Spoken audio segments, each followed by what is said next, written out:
Welcome back, everybody. Hope you're enjoying the spring weather. We left on the last one enjoying our 1 or 2 days before we had snow again. I wanted to spend a little bit of time going over what we've talked about so far since it's been a month and make sure we cover any questions you might have on that.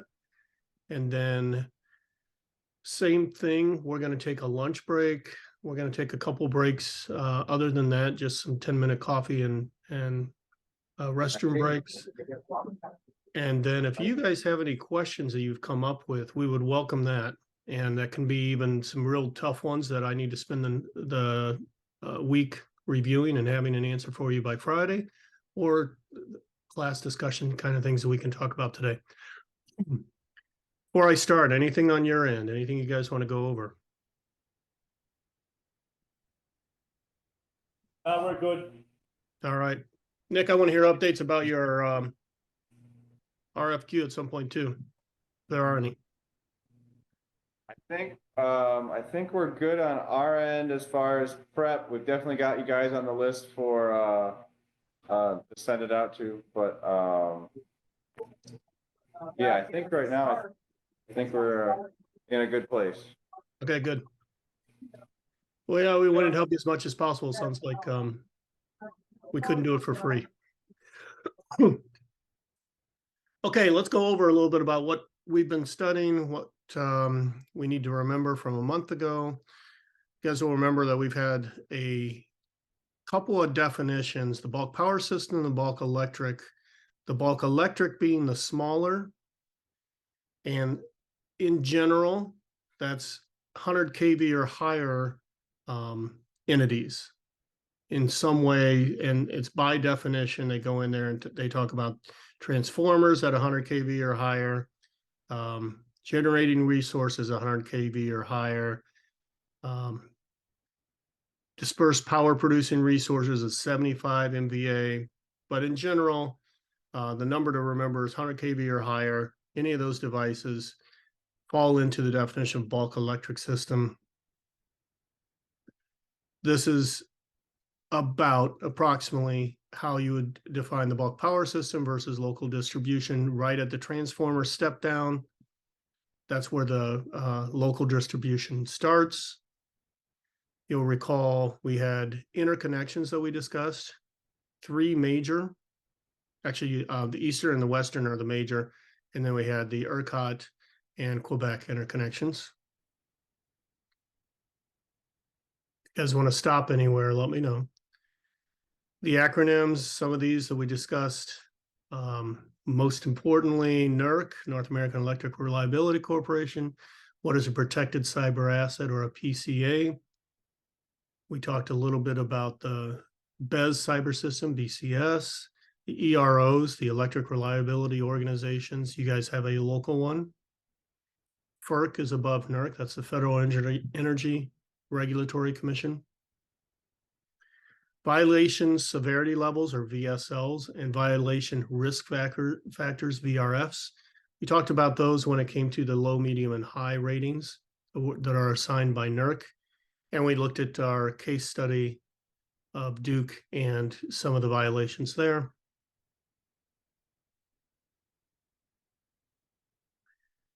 Some terminology, and you guys already have all these built into your workbooks, but some of the things that we want to make sure we remember when we're deciding what do we need to do.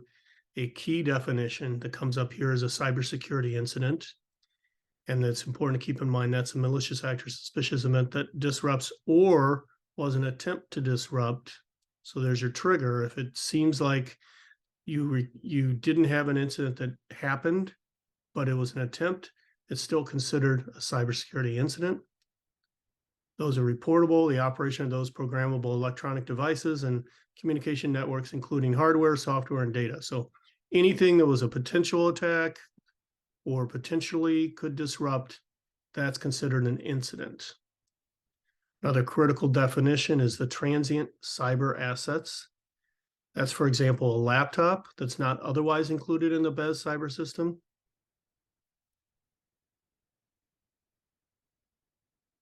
Removable media, another key definition. storage media that's not programmable, but it's used to connect on a temporary basis to BES cyber assets networks within an ESP or PCAs.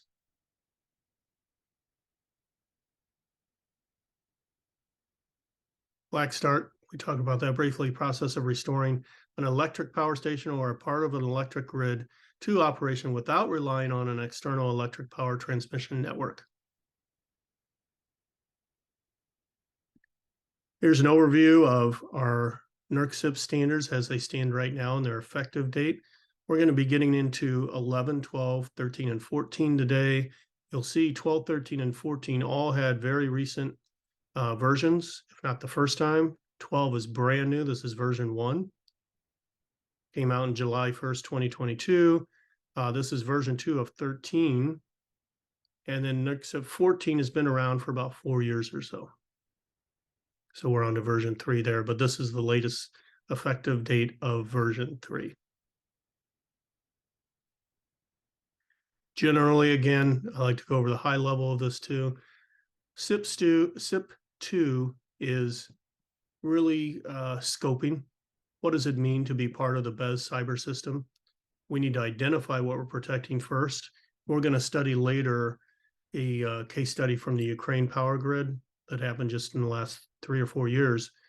One of their biggest factors is they may not have scoped well.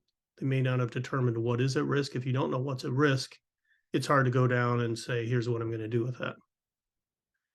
CIP 3 generally is about policy and governance. CIP 4 is generally our personnel, what we need to do on an individual basis. 5 is your electronic security perimeter. CIP 6 is almost all about physical security. However, we've had CIP 14, which we'll get to today. It was a supplement to that. CIP 7 is hardening of assets. We talked about that.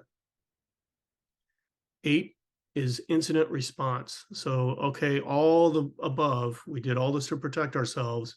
Something happened. CIP 8 is the, oh crap, now what do we do? CIP 9 is the, well, we need to have some kind of a recovery plan to get over whatever just happened. CIP 10, how are you operating and developing baselines? And we just reviewed that and right before our break last time. Essentially, we are looking at measuring baselines. How do you identify vulnerabilities? What do you do with transient devices? All things we covered. 11, 12, 13, 14, like I said, we're going to go into detail today. 2 more, CIP 4 and CIP 11 have new versions coming out in 2024. But we don't know of anything yet that is a completely new CIP. Nothing's been discussed yet. Here's just a little bit more detail. I'm going to fly through these, but I want you guys to absolutely stop me if you want to stop and discuss. So CIP 2 in a little bit more detail, there are 2 rules. Requirement 1 is the system identification. You have to identify high and medium BES cyber systems, and then also be able to identify your low that are going to be treated differently. Requirement 2 is that you review, update, and approve every 15 calendar months. So any of these identifications you make, you go back and review them again every 15 calendar months. CIP 3, 4 more requirements. Number 1 is review and obtain approval at least once every 15 calendar months for these documented cybersecurity policies. So here's the high and medium impact. These are the policies. Every one of these you need to have. Every one of them needs to have review and senior management approval. Or low impact, these are the policies.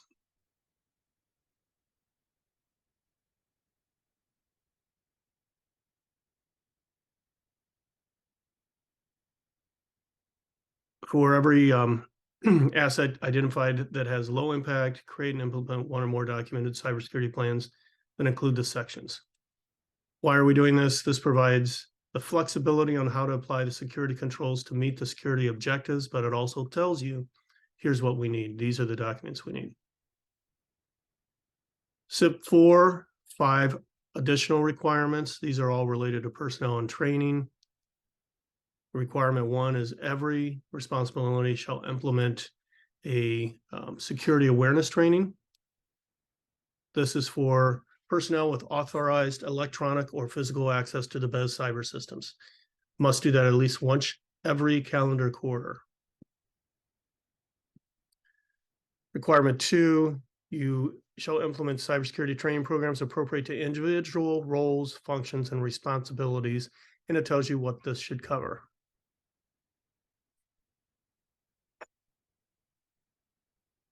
That's a continuation.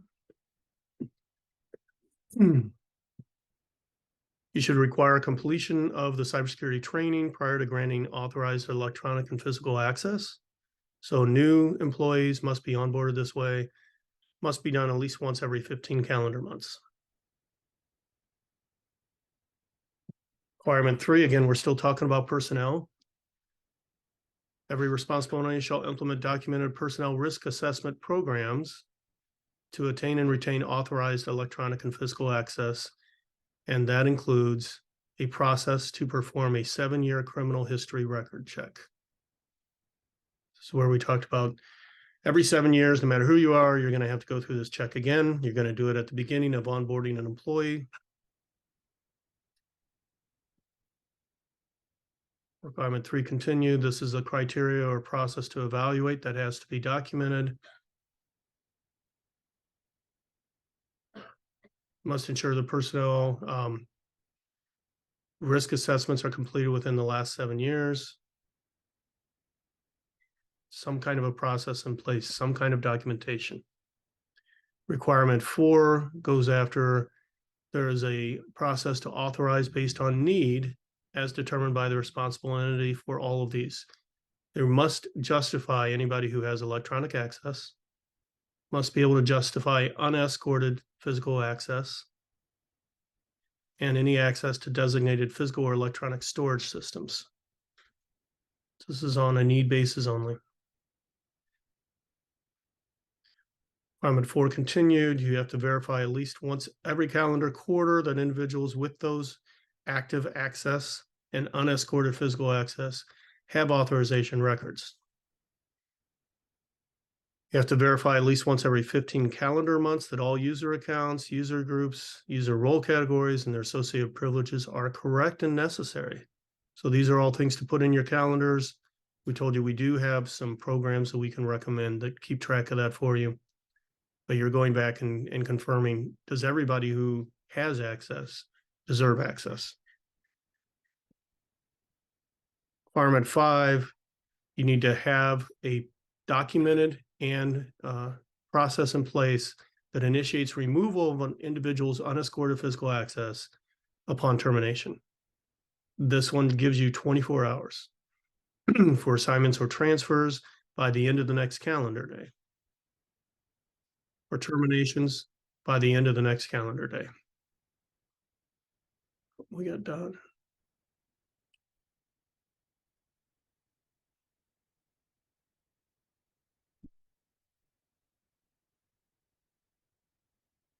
Requirement 5 continued. For terminations, it discusses revoking the individual's non-shared user accounts within 30 days. Shared accounts under 5.5 within 30 days for terminations, reassignments, and transfers. I'm going to keep going unless you guys stop me. SIP 5 we discussed, it has 3 requirements. Requirement 1 is about the ESP. You must have an ESP implemented with 1 or more documented processes, and it describes what those look like. Here's our cyber assets. We discussed the definition of that. Requirement 2 says you must implement 1 or more documented processes for interactive remote access sessions. What that requires, including multi-factor authentication.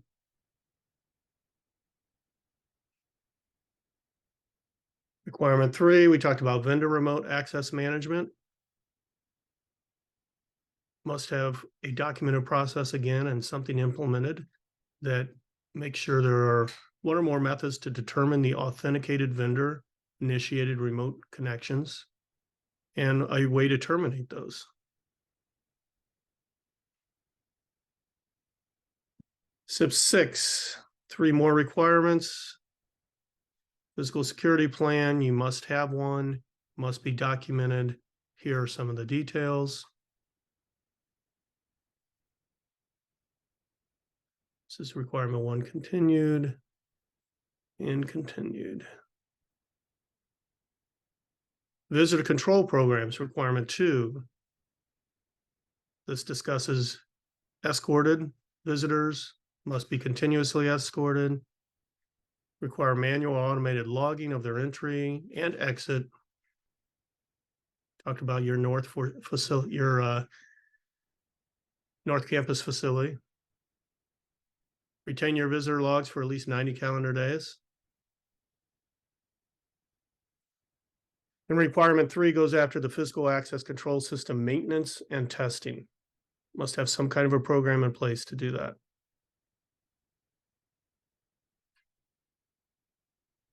CIP 7, we talked about it the last one. There are 5 requirements there. This is all about system security management. Requirement 1, everybody shall implement one or more documented processes that allow for this logical network accessible ports that have been determined to be needed and include port ranges of service that are needed to handle dynamic ports.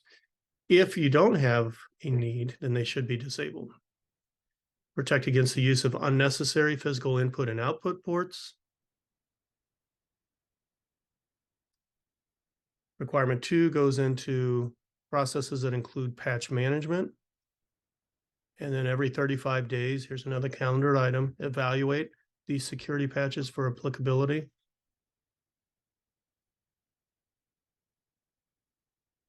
Hey, Jeff, sorry, Chris, just go back to one slide. Are we monthly or is it 90 days for our patches? Sorry. Can't hear you, Jeff. Sorry, fellas. It's whenever they come out, whenever Emerson tests and release. Yeah, because I remember we've had this conversation with IA, internal audits, when that came around, and I couldn't remember where we landed with that. Okay. We're at Thanks. the mercy of the vendor. So Chris, would you recommend just doing it? Okay, based on what Jeff just said, what would you suggest going forward then? So you do want to have this calendared 35 days, and what you do at that time is look at what has been released. And yeah, you're definitely at the mercy of your vendor. If there's nothing that's been released, that's one story. But what they're getting at here isn't just, a schedule for the vendor. This is, are you regularly going in and not just looking for updates, but also making sure that you're evaluating them? So yes, your vendor has issued one. It's not a best practice to just do whatever the vendor says and install it. Often a sandbox is used, or some place where you can say, what happens when I install it? Does it take the grid down? That's what you're doing every 35 days. Does that make sense? Yep. Yeah, we'll take some notes on that and probably just review that internally. Thank you. Yep. Yeah, just as you did, stop me on these things. I'd love to talk about them in detail. This is requirement 2 continued. So it's telling you a continuation of that 35-day marker. Within those 35 days, take one of these actions. You either apply those patches, you create a dated mitigation plan, or you revise an existing mitigation plan. And here's what that looks like. Planned actions to mitigate the vulnerabilities addressed by each security patch, any time frame to complete these mitigations. So you're essentially deciding every 35 days, all right, what do we have to patch? Have we tested that? Have we looked at it to confirm it's doing what it does and it's not going to do something harmful? And if we have to, we can create a mitigation plan.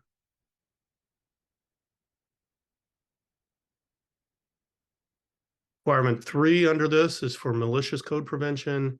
And these are ways that you can have methods to deter, detect, and prevent malicious code. Then you mitigate that threat, and any methods that are used that use signatures or patterns have a process to update the signatures or patterns.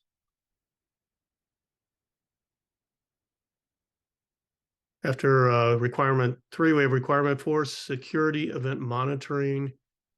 This is where you need to log the events of the BES cyber system. So this is for after the fact investigations. What are you looking for? You want to look for successful logins, failed access attempts, failed logins, malicious code.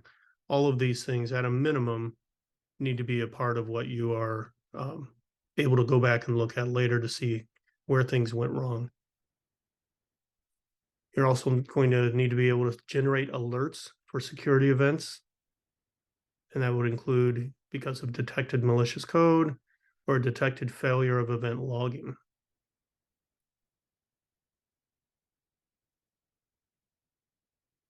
Or continued, where technically feasible, retain applicable log events identified for at least the last 90 consecutive calendar days. And then you need to review the summarization or sampling of the logged events no greater than 15 calendar days. Every 15 days, somebody needs to come in and look at all these. What happened? Are we paying attention?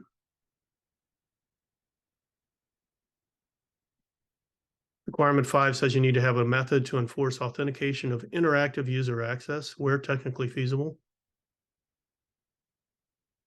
Identify all the known enabled default or other generic user types. Identify individuals who have authorized access to shared accounts. Change known default passwords. So all safety precautions, making sure you are setting it up so that it's not, people figure out the default passwords. Each responsible entity shall implement one of the following document processes. You need to have a password-only authentication for interactive user access, and they give you these instructions, which we discussed: password length that is at least the lesser of 8 characters or the maximum length supported by the cyber asset. And a minimum password complexity that is the lesser of 3 of uppercase, lowercase, numeric, non-alphanumeric.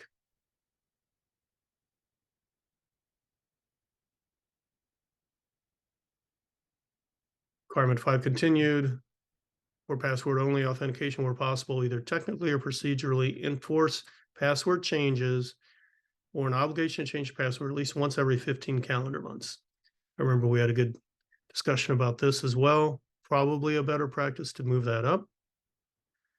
And you also want to limit the number of unsuccessful authentication attempts if feasible. So that's a configuration setting in your operating system. Ideally, you set it to something like 5 as an industry practice. Somebody hits that, you're getting flagged. NERC CIP 8, 4 more requirements. These are all about incident reporting. So a cybersecurity incident, we discussed that. What the definition is, everybody needs to have a response plan, and here's what it should include.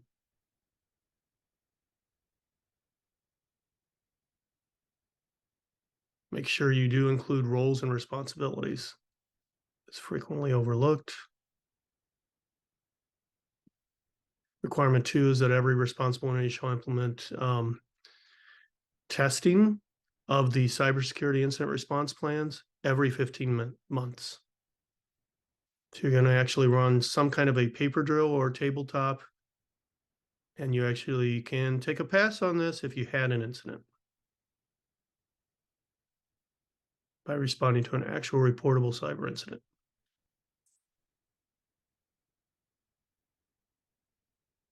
Here's when you use the cybersecurity incident response plan, and make sure you document deviations from the plans taken during the response.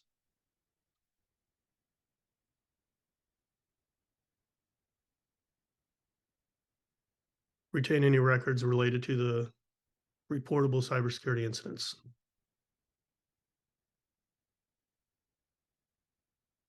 Requirement 3 is every responsible entity shall maintain each of its cybersecurity incident response plans according to no more than 90 calendar days after completion of the incident or the test. Do the following: document the lessons learned, cybersecurity incident response plan updates, and then every person who may have a different role needs to be notified or identified of the updates identified. So after you've performed a test or an actual incident, you've got 90 days to start counting to do the following. For 60 days, the other trigger is no more than that. Either after a change of the roles or responsibilities, you must notify the people, update the cybersecurity incident plan, and that's in the document section. Then notifications, every responsible entity. I know that we've talked about ESAC, and thank you, Malcolm. I'm in there and watching that daily. The notifications are required of NERC CIP members that you notify ESAC, and I know you guys are watching that. That is essentially a way that everybody's notifying your colleagues about what's happening, and people are looking at what are some patterns here. Yeah, we had sorry. Go ahead. Hit the wrong button. Hit my laptop mute. Yeah, we the ABB one, for example. I think, did you get that one last week? Yep. Like on Thursday or Friday.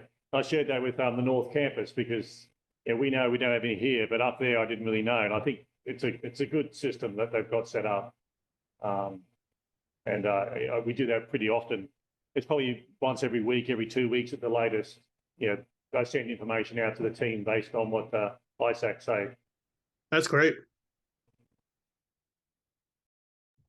Yeah, and I like their analysis too. They spend some time on that. And obviously, I'm glad we could get you guys on it. So that's one positive thing we could give you.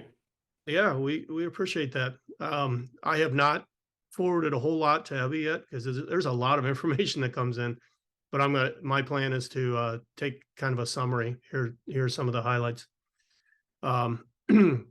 Obviously, they want you to notify them, ESAC, of what you can, and that includes this list right here under 4.1. And this is the frequency 1 hour after determination of a reportable cybersecurity event. That's when you should notify them. By the end of the next calendar day, if there was an attempt to compromise the system.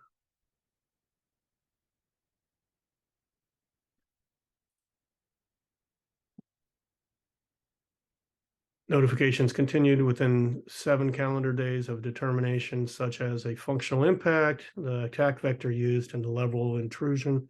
So again, any updates that happen in the next 7 calendar days that you learn of, they still want to hear about that. CIP 9. 3 more requirements. Those are requirement 1. Has to do with recovery plan specs. Here's what the recovery plan should have documented and what everybody should be trained to do.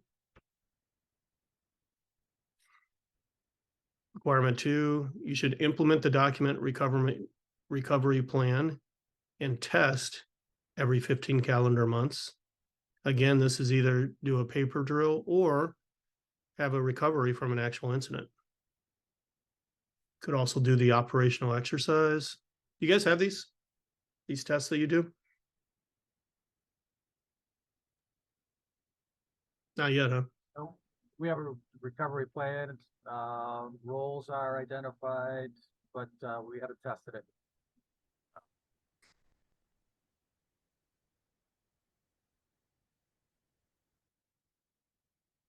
Test each of the recovery plans at least once every 36 calendar months through an operational exercise. Once more, the actual recovery may substitute for that. Rule 3, no later than 90 calendar days after completion of a recovery plan test. Here are the things that you do. Document the lessons learned, update the recovery plan, notify the people with any updates.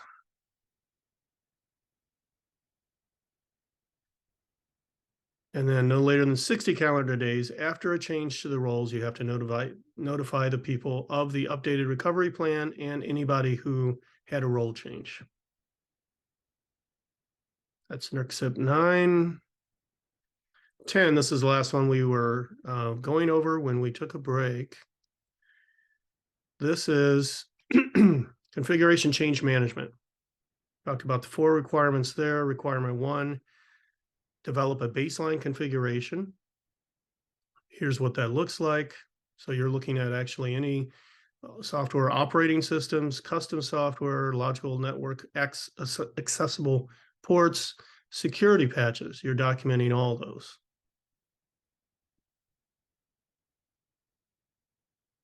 Then you have authorize and document changes that deviate. You have a requirement that the baseline configuration be updated within 30 calendar days of completing the change. And any change that deviates from the existing baseline configuration, here's what you need to do.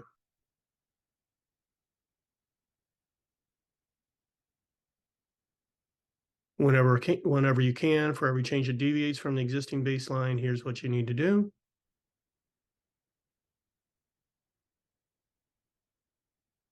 And then prior to the change, they want you to verify the identity of the software source, verify the integrity of the software obtained from the software source. And again, that's a sandbox or similar scenario.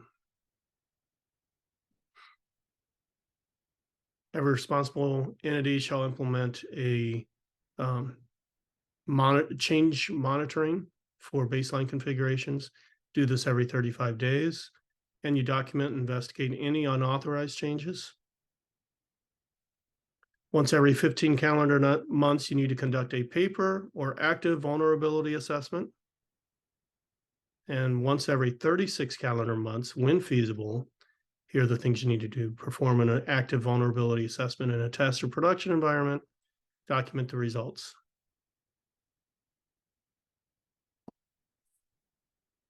Prior to adding a new applicable cyber asset, perform an active vulnerability assessment of the new cyber asset. Document those results. And requirement 4, for your high impact and medium impact BES cyber systems, you shall implement 1 or more documented plans for transient cyber assets and removable media. And this is a lengthy attachment that is included in this CIP 10. We put that in the first stack of slides. We put it in full, but that's where you can find it. I cut it out for brevity. So that is everything we've covered so far. Any general questions? We're going to launch into 11 next. I forgot to write down which NERC code it was. Sorry, Chris, but when we did the security patch PM and the password, was that NERC 8? Sorry. It was a bit earlier on. I wrote it, so it was R2 and R5. I can't remember which one it was, but it was 7. 8. It was 7. 7. Yeah. Security, system security management. I think it's 7. Testing, Nick. There it is. Yep. Oh, look at you, show off. I got it on the notes. I wrote down the R number. I was like, oh, crap, what code was it? Okay, thank you. CIP 7.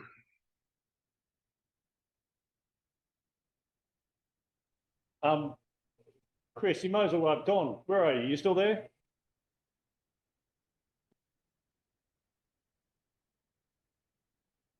He's disappeared. Uh-oh. He's still on it, though. I see he's logged in. Yeah, so Don's our North Campus manager, Chris, just to keep in the loop. So he was off the first session on the in April. Oh, he wasn't on April? No, he missed the first one, so Okay. that's okay. All right, let's keep going then. All right, CIP 11, there are 2 requirements. It's all about information protection. Why do we have CIP 11? It's to prevent unauthorized access to the BES cyber system information by specifying what is it that we need to protect and what are the requirements to do that. So we have our standard who it applies to slides. Information protection. So on the left is what are we trying to protect? And that's rule 1. Rule 2, or requirement 2, is all about the cyber asset reuse and disposal. So rule 1, we're going to look at classifying every BES cyber system piece of information, be able to say this, we know what this is. We're going to look at how to protect and handle that. And some examples of that might be network diagrams, network access lists, password lists, security procedures, and project files. Second requirement we're going to look at is that cyber asset reuse and disposal. So what do we do with an older laptop? What do we do with thumb drives, things like that? Requirement 1, getting into the details, says you must implement the following documented information protection programs. A method to identify information that meets the definition of a BES cyber system. So you are looking at how do we determine if something should be protected. You need to have a procedure in place. It doesn't give you all the details, but it does say you need to have some kind of a procedure in place. How can you confirm that an entity is doing that? You need to look for a documented method. You need to look for training materials that give personnel enough knowledge to recognize if this is protected or sensitive information. You need to have a repository or electronic and physical locations that are designated for housing that information. So now that you have it, make sure you're protecting it in a different way than you would just traditional documents. And procedures for protecting and securely handling and the use of the BES cyber systems or records indicating that the BES cyber system information is handled in a manner consistent with the documented procedures. So all these ways can satisfy this requirement. Requirement 2 is that you must, before you release for reuse any applicable cyber asset, you have to take action to prevent the unauthorized retrieval of any cyber system information off of that asset. So again, using the thumb drive, it needs to be wiped, not just cleaned so that somebody can still repurpose the data inside it or still read it, but wiped with the military grade encryption where you go in and rewrite. And then prior to disposal, make sure that it's been wiped in a similar way. So if you're throwing it away, obviously this is something that you don't want to go out to the public with information still on it. So media sanitation is defined as 4 different things. You can either dispose of it, you can clear it, you can purge it, or you can destroy it. Disposal should never be considered acceptable. So that's by definition, industry standard. Just throwing away is not acceptable. You need to make sure it's cleared, information is purged, or that the device is destroyed.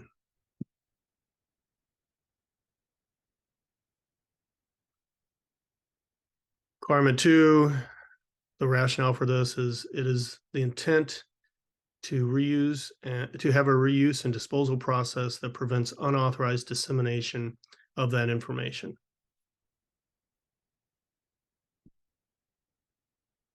How can you determine this is implemented? You're going to look at records. So whenever there are sanitization actions taken, make a record of clearing, purging, destroying, report or record any actions that you use, such as encrypting, retaining the physical security perimeter, other methods used to prevent the unauthorized retrieval, and any records that show that your data storage media was destroyed prior to the disposal of that asset.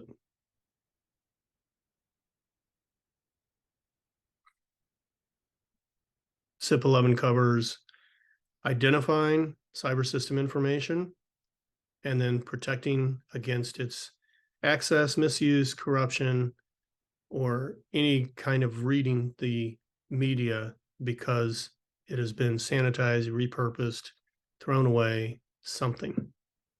And again, disposal, just throwing it away, is not sufficient, not acceptable.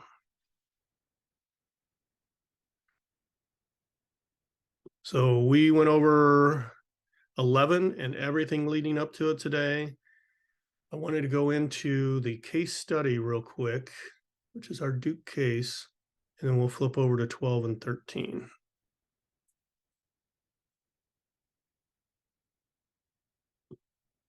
Twelve and 13 are not going to appear in the Duke case because they're too new. Duke did not have to comply with those at the time. Otherwise, they probably would have violated them. But you'll remember this is where we left off on 10 last time. And Don, these videos have been recorded, so you can catch up. 11, here's a actual case.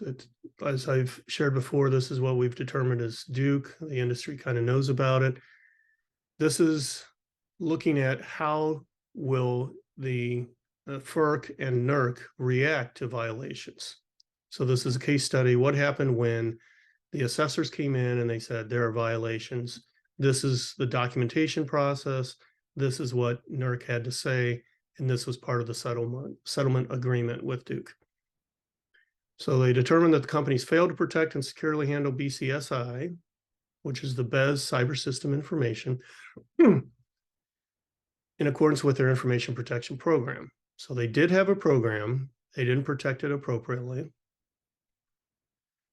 The violation started and ended on the same day when the project manager employee sent unsecured information via email for approximately 1 day of noncompliance. So they had a program in place. The project manager must have accessed that information and sent it out. It says that it was sent to a vendor using something that was not an accepted protocol. The regional entities determined that the companies failed to protect and securely handle that information in accordance with their information protection program. The system administrator's access had not been logged. As a result, logs were unavailable for management to review and verify. This violation persisted for 17 months of non-compliance. They determined that the companies also failed to identify and securely handle the information in accordance with their information protection program in these 3 instances. In the first instance, they did not identify a software program that managed protection system testing as a information repository. In the second instance, they did not identify a certain product as EACMSs and therefore failed to implement identification and protection requirements. And in the third instance, the companies had not identified yet another item as intermediate systems or EACMSs. They thereby failed to implement the BCSI identification and protection requirements.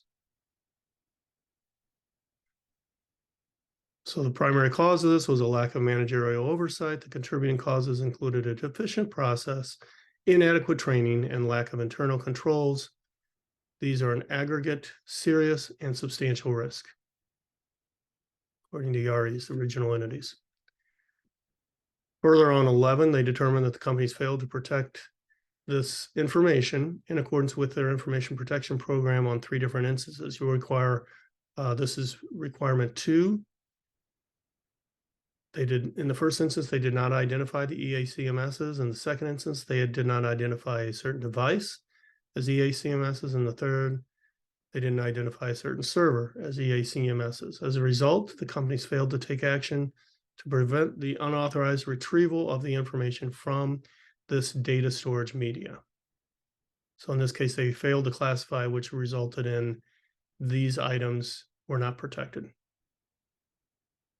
Standard became mandatory and enforceable, and that's when the violation started, and it's currently ongoing. Primary cause, insufficient training. That's it for CIP 11. So I said 12 and 13 don't appear in here. Any questions on CIP 11 before we jump to 12? All right.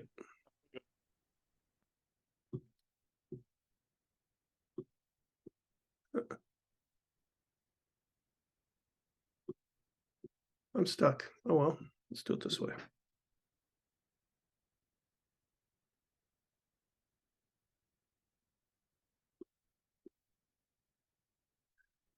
Yep, I'm stuck there. That's all right. We'll go to the next slide.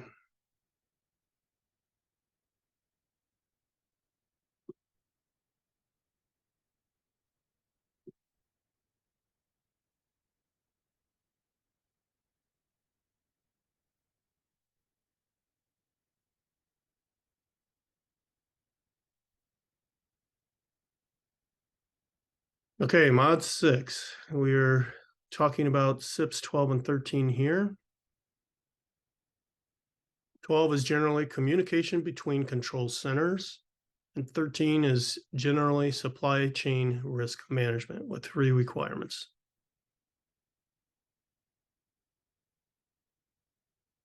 In your materials, this will have a link to the full requirement. What is the purpose of 12? To protect the confidentiality and integrity of real-time assessment and real-time monitoring data transmitted between control centers. Would that be the case with your North campus? You guys have 2 control centers that you're communicating between? No, totally separate. Okay. So on the main campus, you get no internal information about what's happening on the North campus. Nope, Interesting. Hey, down. we want it that way. Okay. That way, less chance of cybersecurity. Yes. And as you implement that, assuming you guys are going down that path, this will be a requirement that you want to follow. So Going be down the path of putting them together. connecting them. No, they're never going to be connected. They never will be. No, we don't want that. They're two separate powerhouses, 2 separate entities. So Chris, the only way I think in the future, as we have the energy transition, if in the future we move to a hydronic system where we're just pumping around hot water and cold water, I wouldn't be surprised if they have a central control room that does that for both facilities, but we're, gosh, 15, 20 years away from that. Okay. We might hook, there's a chiller plant just south of us at North Campus. We might hook the 2 chiller plants together. But there again, it doesn't necessarily mean it would be a Delta V system. It could be a Honeywell or a Siemens system. But that's totally, it wouldn't be, we have a Honeywell system here that's not hooked to Delta V. They're 2 separate entities and we'll never bridge them to each other. It would just be a new computer system in our control room talking to another remote system. So our world of building management systems, or BAS or BMS, whatever you want to call the acronym, there is some gaps around that when it comes to cybersecurity.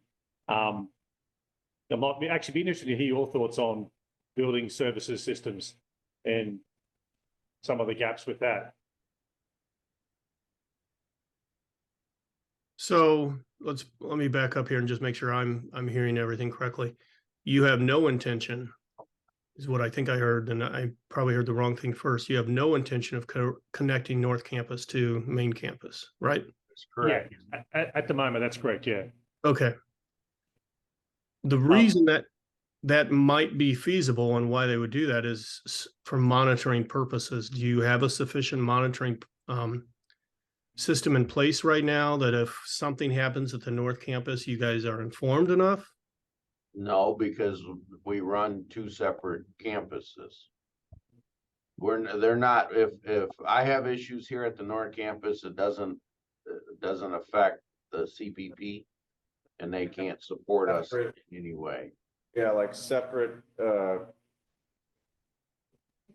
grids or networks. Like we can't connect, like Don is saying, and help them out or something with our. So I think, yeah, one of the takeaways I took from the first session was having redundancy in the control system. So, yeah, Don, we haven't talked about this offline, so I know this is the first you're hearing it, but other places I've worked, as part of our business continuity plan, we always had satellite control rooms. So I took a note thinking, well, it'd be nice in the future at some stage if we had a problem here and vice versa, we could operate each facility from other people's control rooms. That's exactly what this is going after. In Okay. many instances, the entity has decided it makes sense to have some kind of a communication link, whether or not it's active all the time, but it could also be active all the time, real-time monitoring of what's happening at the other place. Yeah, all we had, Don, was one terminal. It was just a computer in the room. And Yeah, just I sat don't there. know if the medical school's gonna go with that I because, understand that. Yeah. It's definitely a big internal conversation, but right, it covers the box. If we lose the control room, what are you going to do? So like DTE would have separate control rooms for their different units, and they could run any of the units from any of the control rooms. It would be difficult. It'd be annoying, but they could. And that would be like just on a per plant basis though. Monitoring, like there would always be that central system operations center that could see all the plants, but they couldn't control them. But they would like call them up and say, we need you to go up a few volts, or we need you to back off on the VARs or whatever. So it was, I don't know. I guess big utility is a little different than like what we're doing here though. So give you an example where that worked. The site I was in London, we had protesters out the front of our facility. So we were sequestered. We kept people there for like 4 days straight.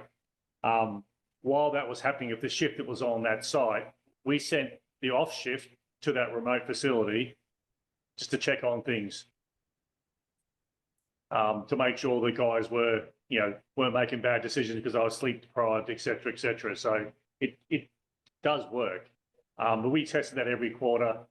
It was always sitting there running. We would actually go to the site, get rid of the long life milk that was out of date. And so that facility had capabilities to sequester people as well. So you had beds there, food there. You could stay there for like 2 weeks without leaving. That was very, dare I say, German-esque. I know what you mean by that. Yeah, they were very, very structured. Going off was not an option, and they covered all scenarios. So, yeah, lots more to come on that. I haven't even talked to Brian about that, Don. So, I know they'll wig out internally, but if you do that, you are fully redundant. yeah. Yeah, that's, I think, down the road, a much bigger conversation with much more players. Oh, for sure. Yeah. By the way, we have John Richards from our team joining right now as well. Morning, guys. Morning, John. Hey, John. Jeff, any thoughts on the remote situation? Yeah, a few off the top of my head. I don't know if it's worth the risk and the extra work because they're monitored 24/7, 365. I don't know. It's doable, that's for sure. Especially with the new versions of Delta V coming out. But yeah, that's going to be a lot of work. Yeah, a separate conversation. We'll bring you out of retirement for that one, Jeff. No, you won't. No, you won't.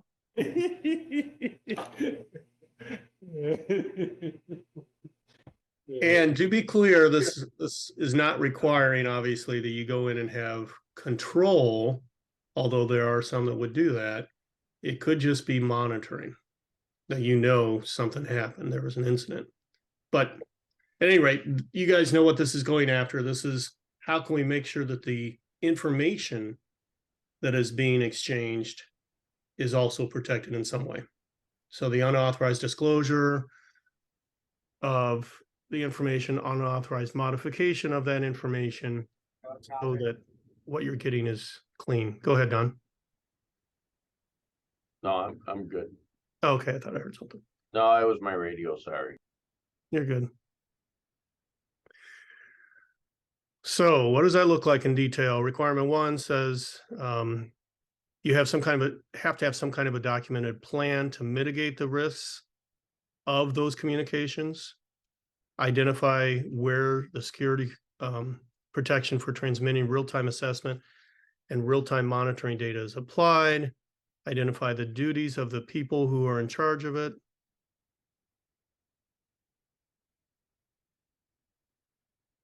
Why, how can you demonstrate evidence of doing this? A documented risk mitigation plan. Make sure it meets the security objective that's outlined in this requirement. And then that it has actually been implemented. This one, again, you guys, doesn't sound like it's in the near future for you. But if there's some reason that you are looking at these, this is the kind of stuff that you want to take as industry guidance. Let's go into 13, supply chain risk management. I'm pretty sure this applies to you. One thing I'll say is that this is version 2. It became effective in October of just last year. It's been around since 2018, but this is the latest version. What is the purpose of this regulation? To mitigate cybersecurity risks to the reliable operation of the BES by implementing security controls for supply chain risk management of the BES cyber systems. It applies to the huge. What are we talking about here?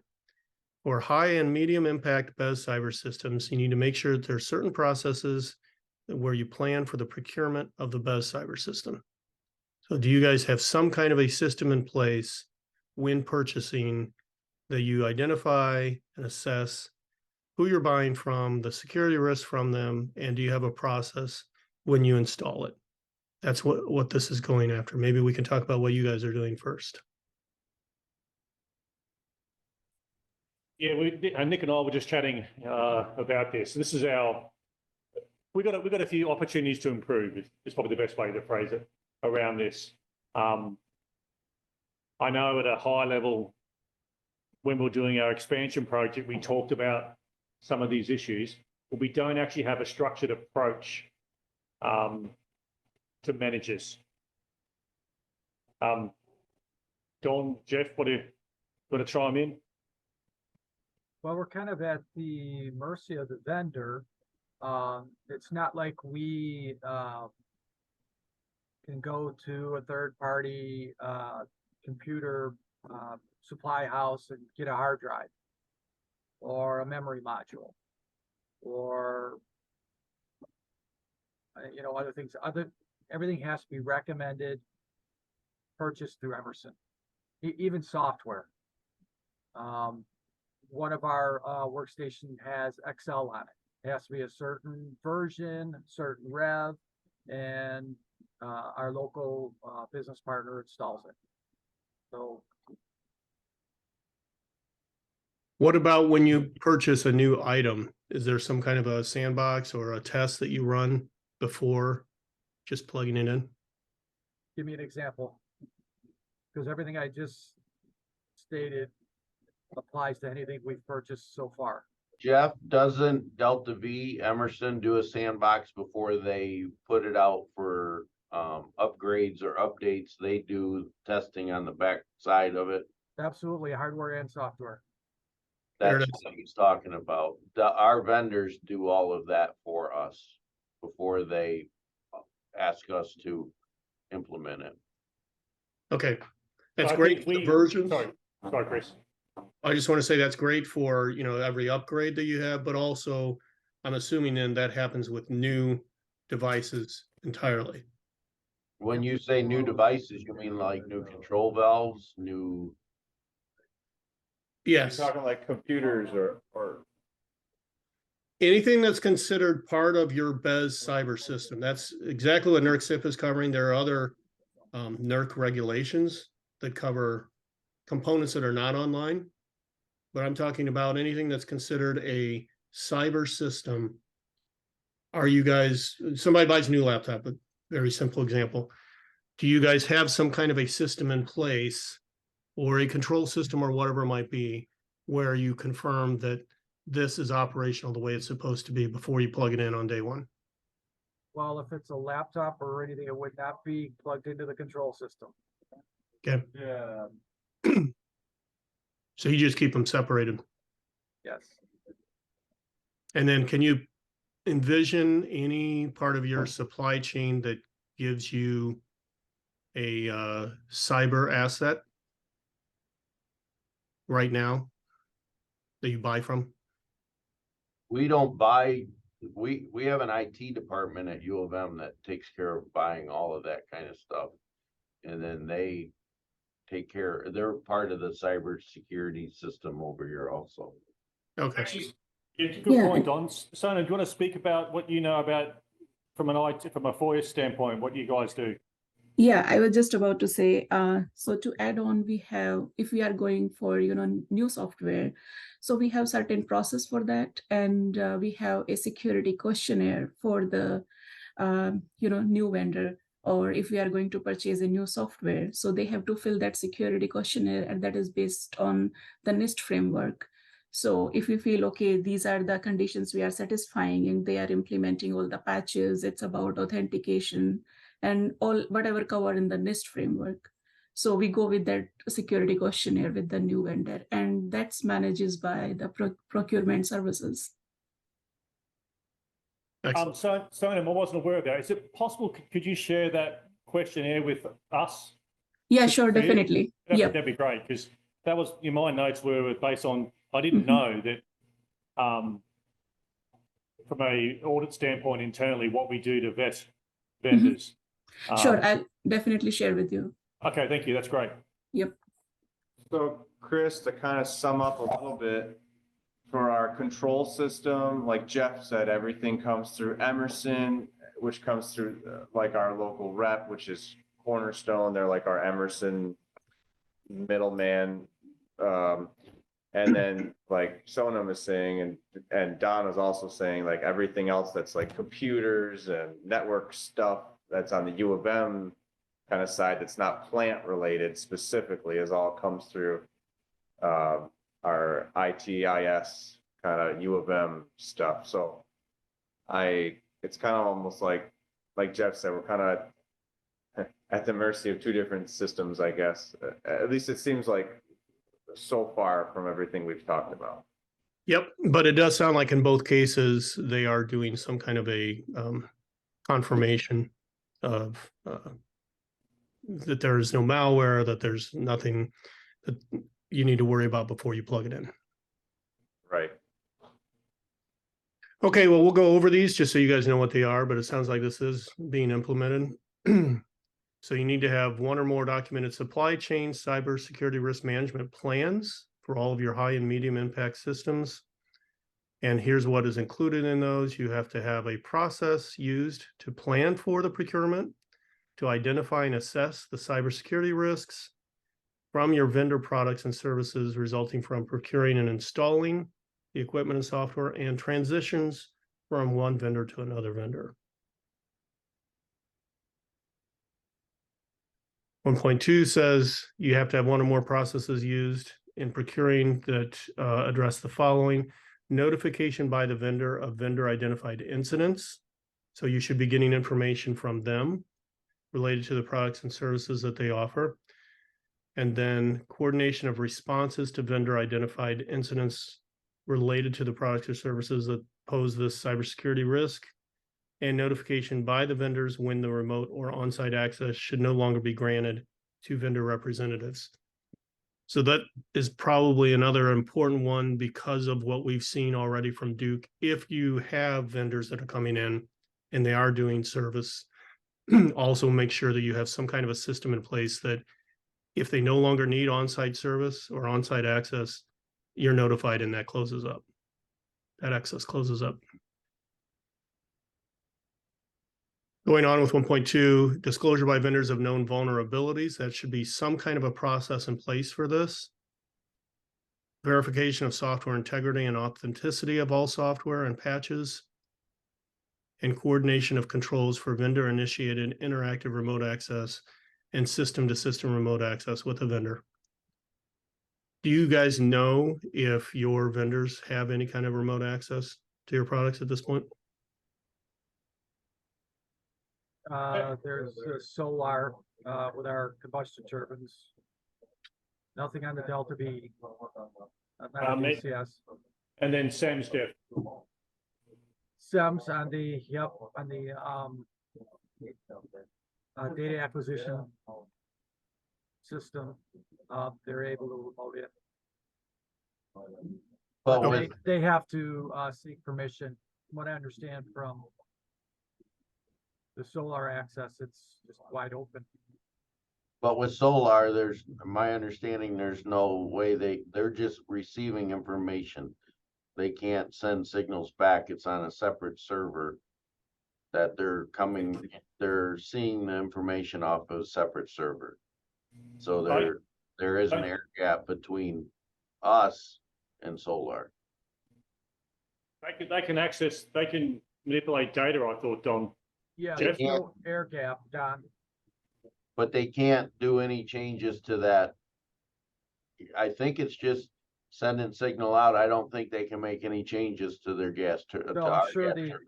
yeah, I'm sure that's the purpose of it, but still it's vulnerable. If the connection is there, it's still vulnerable. On that, yes, but when I say air gap, I mean, it just goes to the solar. There's an air gap between for us, we don't have anything hooked to Delta V. For you, I don't know if you have an air gap for your Delta V, but solar, we have an air gap between solar and Delta V. There is no connections. There's no way possible for them to come into Delta V. There's an air gap for, on our side for Delta V. But still the access to the turbine is a vulnerability. They can disrupt your plan through that. Yeah, I'll have to ask Lou about that part. I thought there was a gap, but. No, between your you're making- DCS, I get that, but still, Right, no, but you're making me wonder about my end on my air gap, what I thought. Yeah, Don, so when we had the last 4-year audit here, yeah, Jeff remembers this. We had a lot of conversations with Solar around this specific conversation of, what's a gap and Right, what abilities, and no, pretty robust with their systems, to be fair. Yeah, it's probably worthwhile revisiting that with Lou, just for your side. yeah, I will. And this is the kind of stuff that Don and company, you guys can bring up and say, here are what the NERC CIP standards. I know you guys aren't regulated under NERC specifically, but this would be considered your best practices. Do we have a process in place where once the vendor is done with whatever they need to do, that access is closed up? That's where this is going. Yeah, How can you show that you do this? Just documented plans. Show what your actual documents entail. And that's another thing that we end up doing more of is documentation if you guys need help with that, because that's something that a lot of clients are not interested in doing on their end, is setting up all the proper documentation for that. Of course, you also need to implement it. Requirement 2 is how to implement the supply chain risk management. Perfect segue. So now you've got it documented. Now you know what you're supposed to do. Are you actually implementing it? By doing that, it specifically carves out you do not have to go back and renegotiate or abrogate existing contracts, but those going forward need to be considered in this using this guidance. Again, confirm that you're doing this. Acceptable evidence is by documenting it.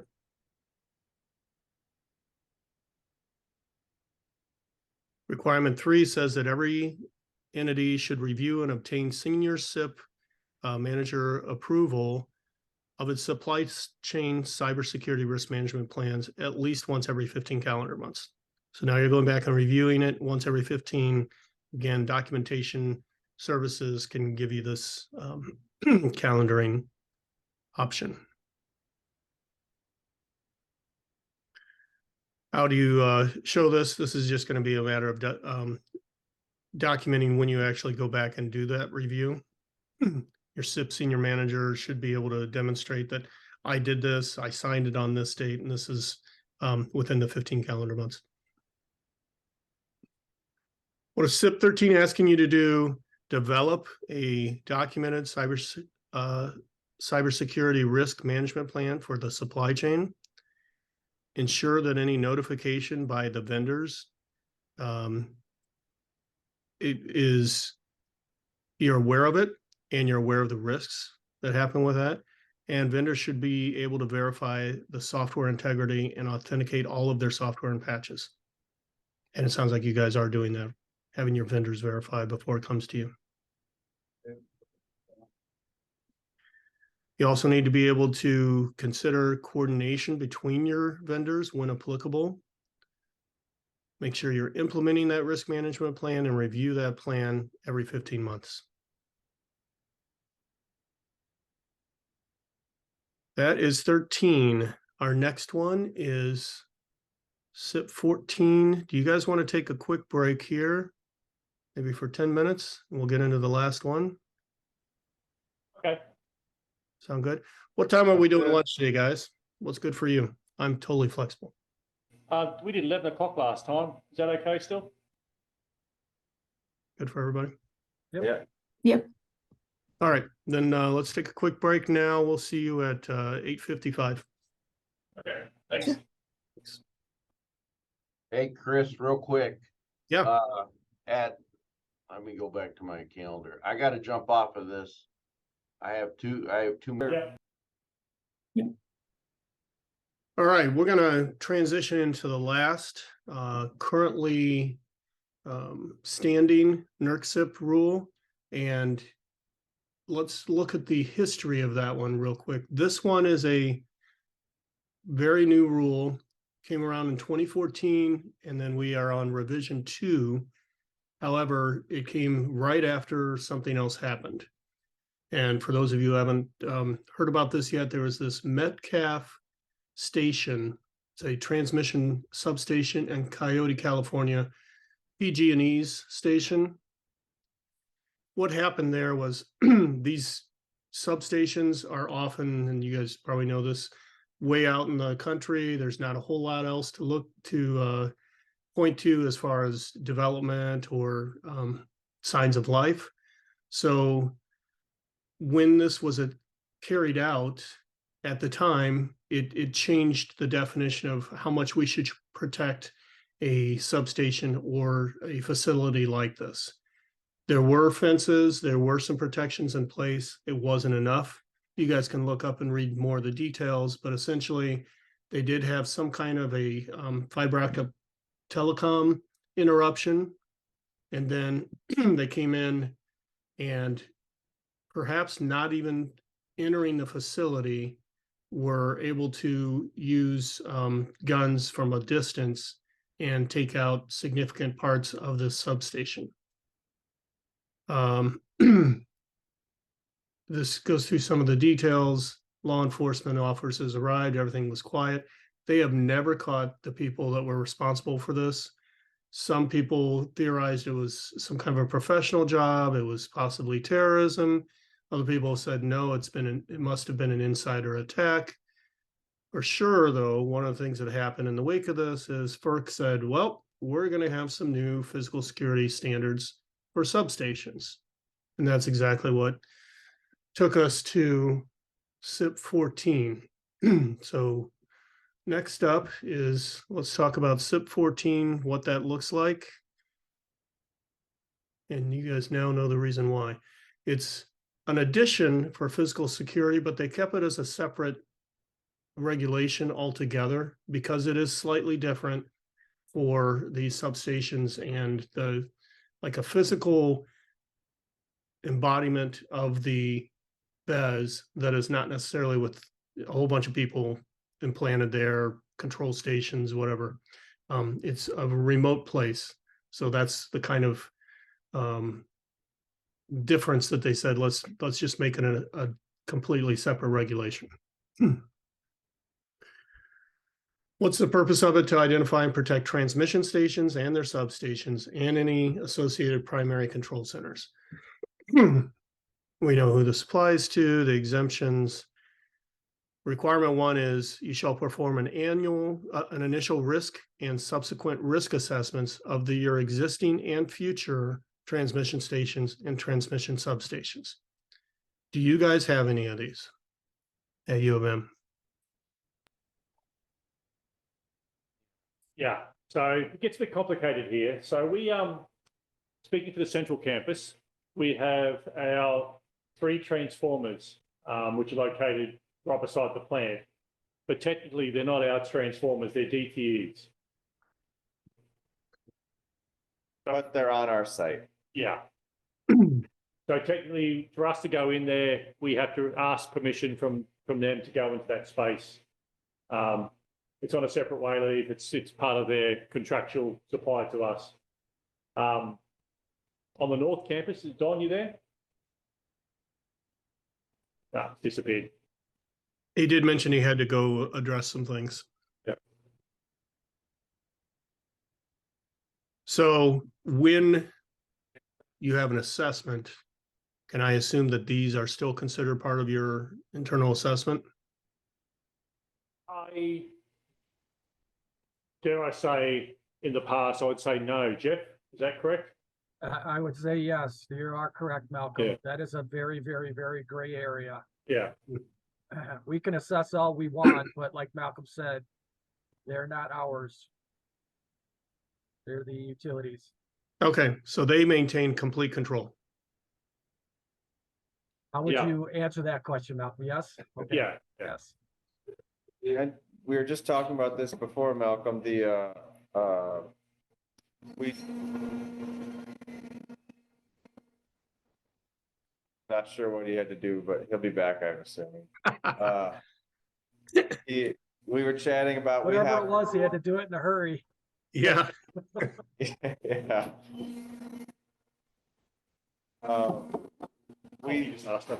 We have our own switching stations on campus that are like downstream from the plant.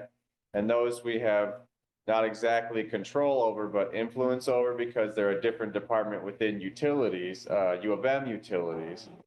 But so that's sort of similar. Those are basically substations, but like U of M substations.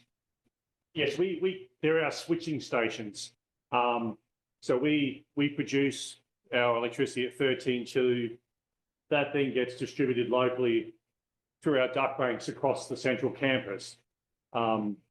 So we, in conjunction to this training, we're trying to leverage our DPSS, our police department, the university, to have conversations with an internal utilities department about improving some of our physical security at these switching stations. They're not air conditioned. It's it's a hot summer's day. It's 90 Fahrenheit. Let's kick the doors open. So, and that's sort of really the world we're in. Yep. I know you're horrified to hear that. So maybe that may be like a soft or a weak point, because we do have some connection to those switching stations, and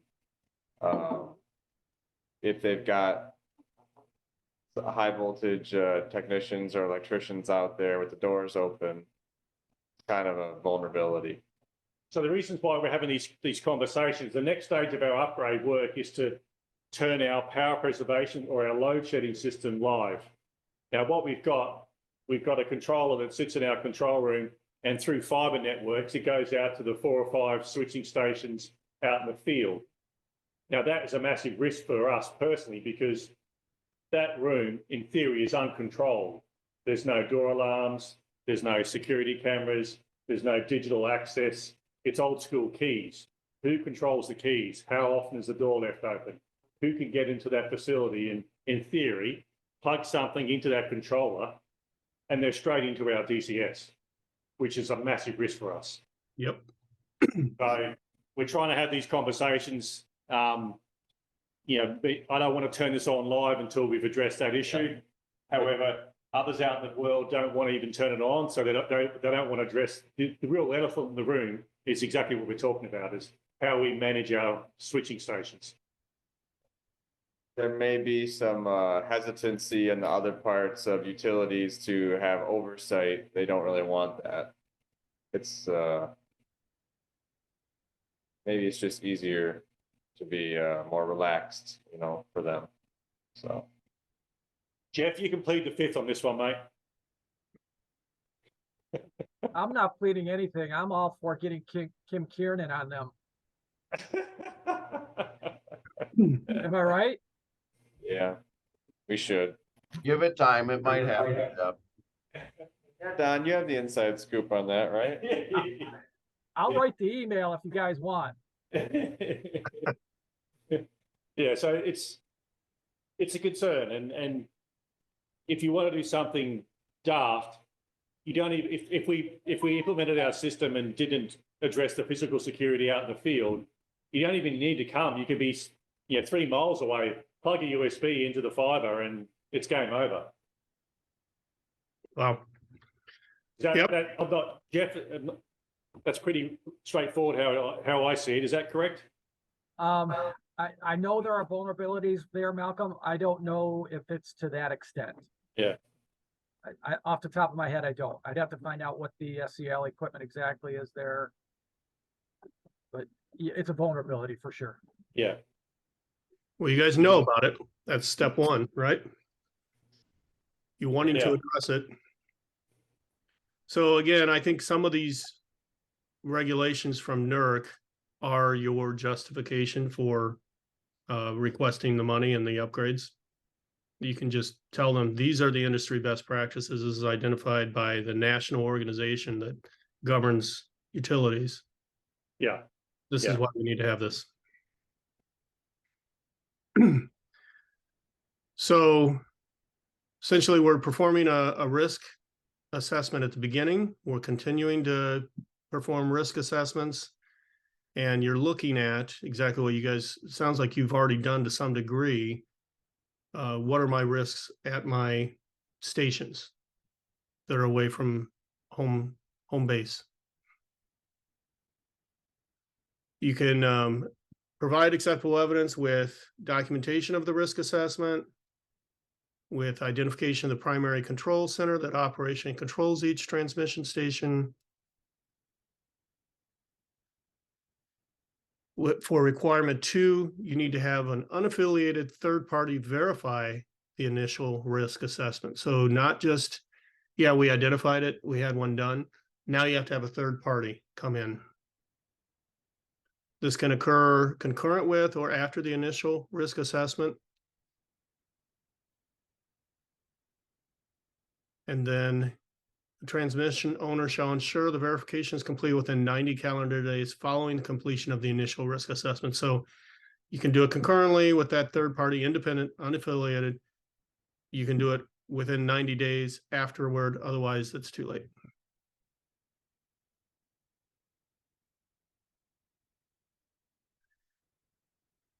Requirement 2, continued. The third party verifier recommends, if the third party verifier recommends that the transmission owner add or remove a station or substation from its identification, within 60 days, that owner must modify its identification consistent with the recommendation or document why it's not going to.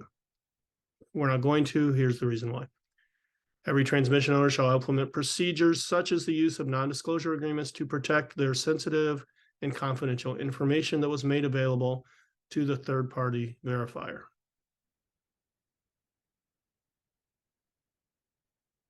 Why are we doing this? This requires, this gives you that third-party verification. This is exactly what has become standard at the DoD, for example, for all of their contractors.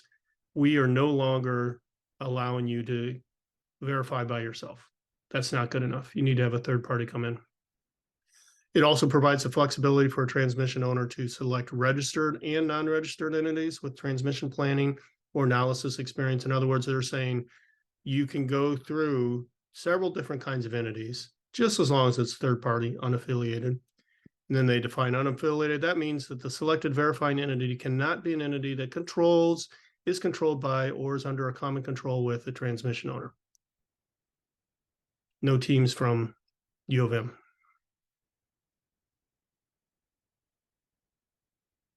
Again, how can we verify this? Dated, written, or electronic documentation. Written or electronic documentation of procedures that protect the information. So there's your NDA.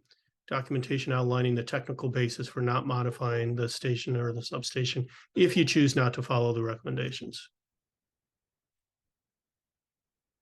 Requirement 3 says the primary control center is identified by, but not under the operational control of the transmission owner, and which operationally controls the identified transmission station the transmission owner shall, after 7 days. Bye-bye. Sorry, guys, somebody's off to school. Within 7 days, must follow completion of the third-party verification and notify the transmission owner of such identification and the date the verification was completed. So, okay, we've had this verification 7 days later. After the completion of that verification, notify the transmission owner. If the transmission station or substation previously identified and verified is removed, the transmission owner shall notify the transmission operator of the removal within 7 days.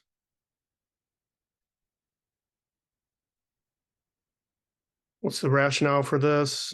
It's intended to ensure that a transmission owner that has these operational control over a primary control center receives notice in a timely fashion. So within 7 days. Again, documentation, dated, written, or electronic notifications, some kind of proof that we notified. Requirement 4 must conduct an evaluation of the potential threats and vulnerabilities of a physical attack to each of the respective transmission stations. The evaluation must consider the following. You have to go in and look at the unique characteristics of the transmission station. You also have to look at the prior history of attack on similar facilities, taking into account the frequency, geographic proximity, and severity of past physical security related events. So this is something that's basically do your homework. It's not just about you, but look at what some of your other universities or similar stations have had done to them and make that a part of your report.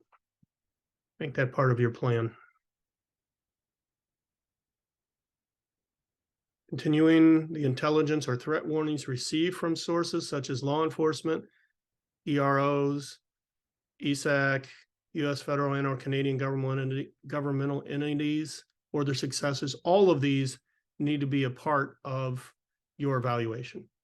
So you're looking at all the information you have possibly available, including what law enforcement threats you may have received or they may have received. Rationale is that this is how you get the best report. This gives you all the potential threats that are out there from various sources and allows you to build some kind of an evaluation and therefore a plan that is more effective. It does not explicitly state when the evaluation must occur or be completed, so an entity does have flexibility of when to complete it, provided that it's in time to comply with the following requirements.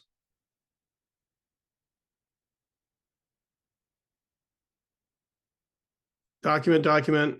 That's another way that you're going to show that you've done this. Requirement 5. You need to develop and implement a documented physical security plan. And that physical security plan must be developed within 120 calendar days following the completion of the verification from Rule 2 and executed according to the timeline specified in the physical security plans. Here are what the physical security plan must have. Resiliency or security measures designed collectively to deter, detect, delay, assess, communicate, and respond to potential physical threats. So, okay, you've identified what you're at risk for example, that open door policy. Now you are looking at how to implement resiliency or security measures. You must have in that law enforcement contact and coordination information. And you must have a timeline for actually executing the physical security enhancements.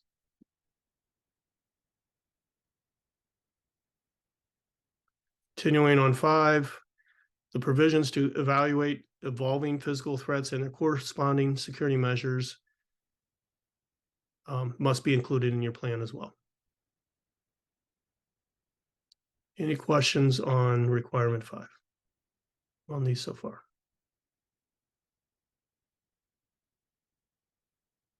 Why are we doing this? This requires the development and implementation of a security plan. That is the whole purpose of this: protect against attacks on the facilities you've identified and based on the independent assessment you did under requirement 2. How you document this is document your physical security plan. And then there is requirement 6. This is about the independent review, an unaffiliated third-party review performed under R4 and the security plan performed under R5. The review may occur concurrently with or after completion of the evaluation. And then it says the unaffiliated third-party reviewers may be selected from the following, and it gives you a list. We've got people who have a certifications, CPP or PSP, an entity or organization approved by the ERO, a governmental agency with physical security expertise, or an entity or organization with demonstrated law enforcement, government, or military security expertise. So they are flexible, but here are the suggestions on where you find that third-party review.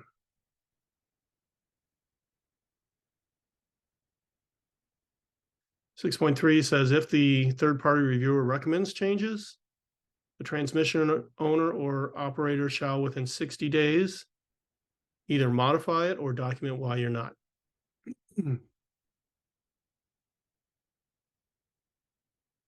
Oh, I'm sorry, I skipped over 6.2.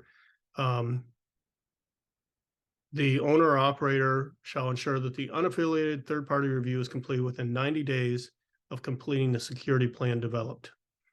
So you've got 90 days, and then after that is done, 60 days to implement any changes or document why you're not going to.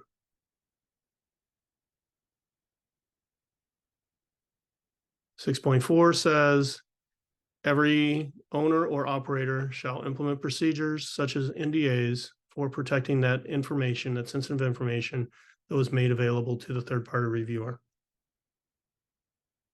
Just trying to keep everything protected, even from third-party reviewers. And this is proven by documents. This also includes documents for why you did not make the changes that were recommended.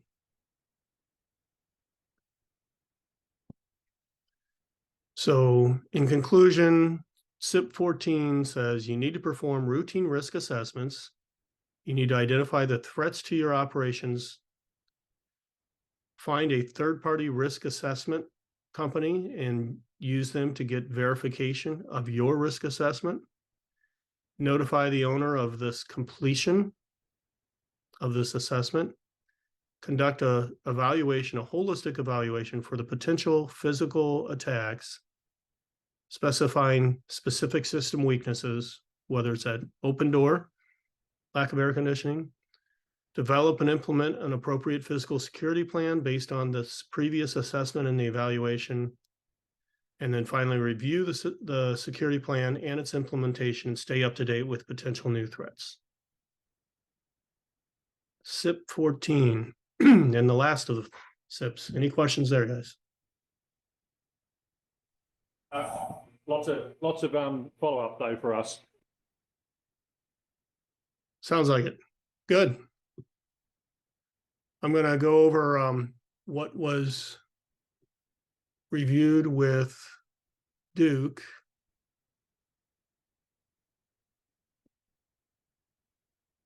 So they did have CIP 14 in place at the time, and companies removed a station from the substation list because it mistakenly determined it was not subject to the applicability. As a result, it was not included in the risk assessment.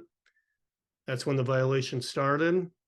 Ended when the companies completed the risk assessment, which reflected the missing substation. So for 10 months, they left it off.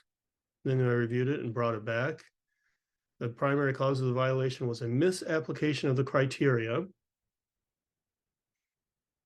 The regional entities determined that the violation posed a moderate risk,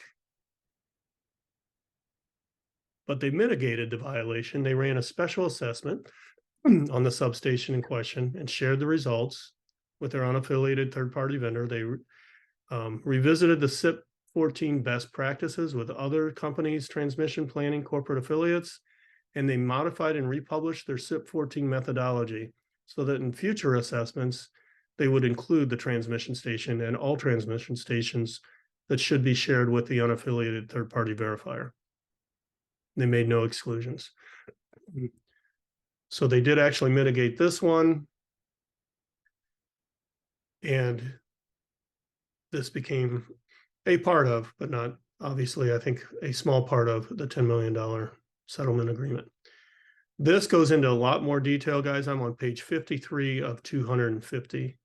And this is, again, one of those things that is a good way to study why is this important? Why should we follow all these rules? This is the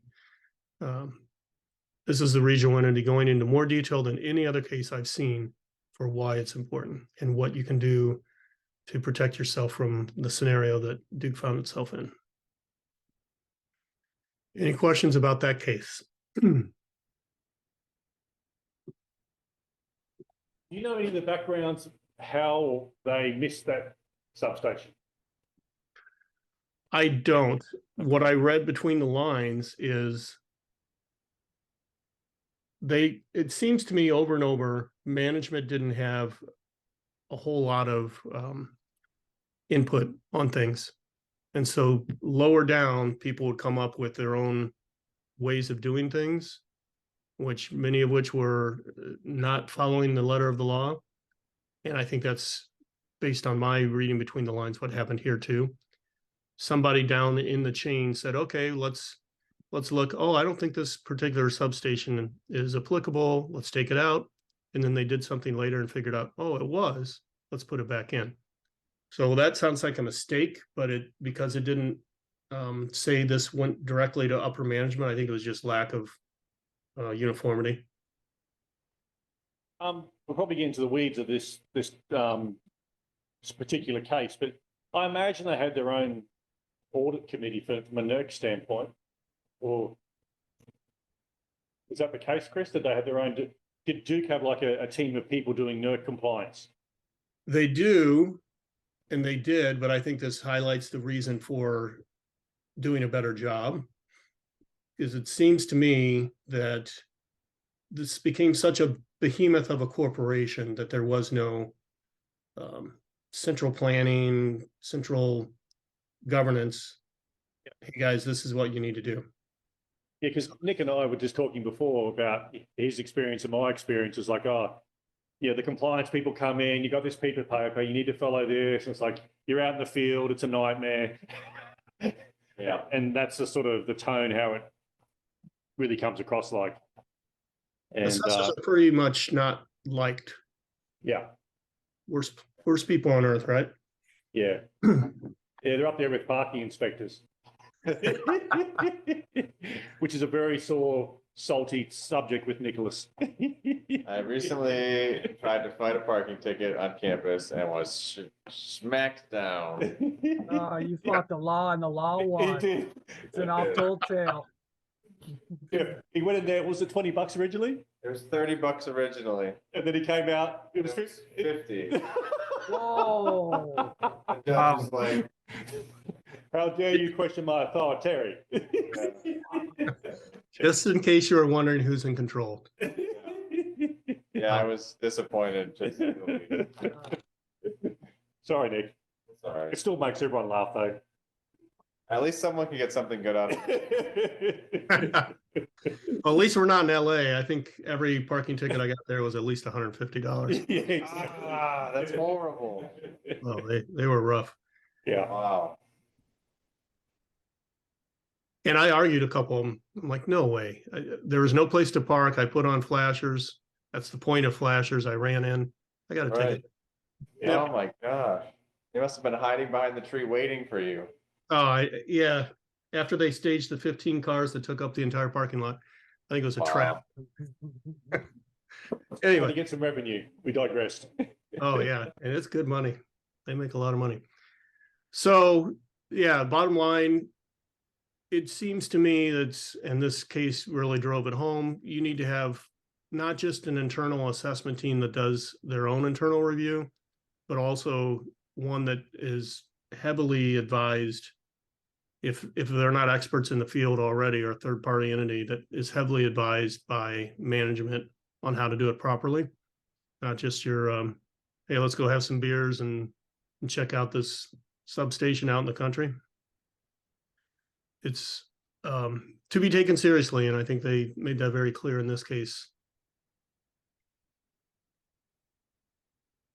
There was another case that I thought we could get into a little bit this morning, is we are actually all the way through our regulations, but then I also want to open it up to you guys.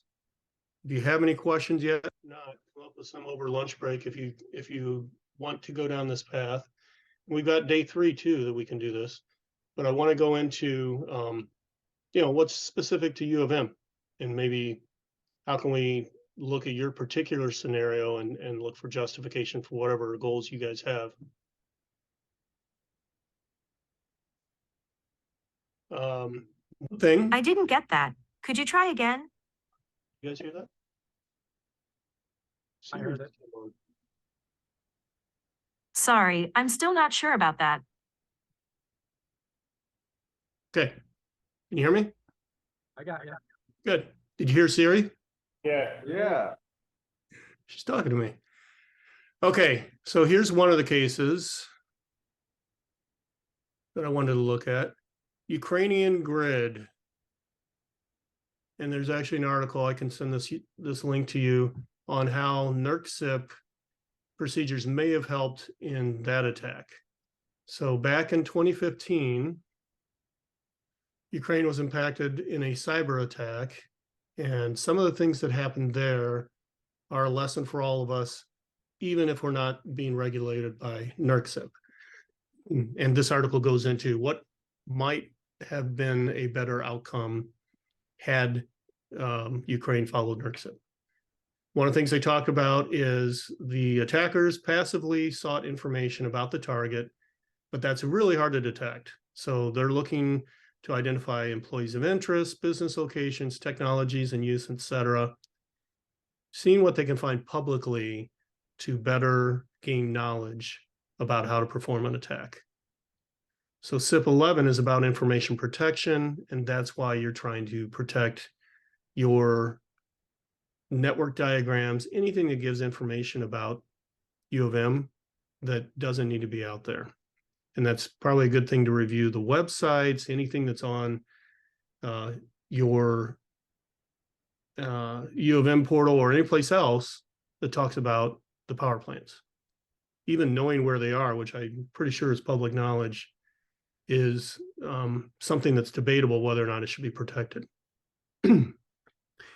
In turning to what the DoD requires, the DoD actually states you need to have a person whose job is to review what goes out on the website. And that may be something to consider at U of M, is at least part of somebody's job. What is it we're putting out there publicly? Let's look at how easy we're making it for people. And for example, emails. Are your emails public? Is that something that people can easily say, all right, here are the people we need to make sure we attack in our cyber, our sneaky cyber attacks, to see if we can get any vulnerable email addresses, any vulnerable executives that have super access. Likewise, circuit diagrams, anything else. How detailed are your maps that are online? Then after that, in the Ukrainian case, they used Microsoft Office documents. They embedded it with something called Black Energy, and they delivered it to these company employees. They found their email addresses, and they used company employees with administrative or IT network responsibilities.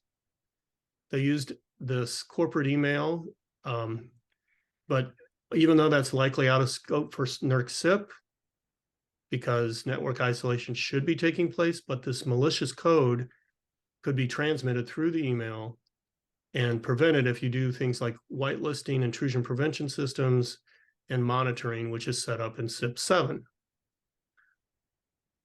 The cybersecurity awareness and cybersecurity training requirements of CIP 4 also help. So there's where having routine annual training on here's what to watch for, especially executives get their own form of training. If they're in a decision-making capacity, those attacks usually look different. And then the personnel and training requirements of CIP 4 might have helped the recipients recognize the phishing attack and prevented it from succeeding. Next, the attackers established a foothold and secured command and control capabilities through their phishing. They weren't needed long as they quickly obtained legitimate credentials harvested from directory servers on the corporate network, giving them cloaked access into the ICS network.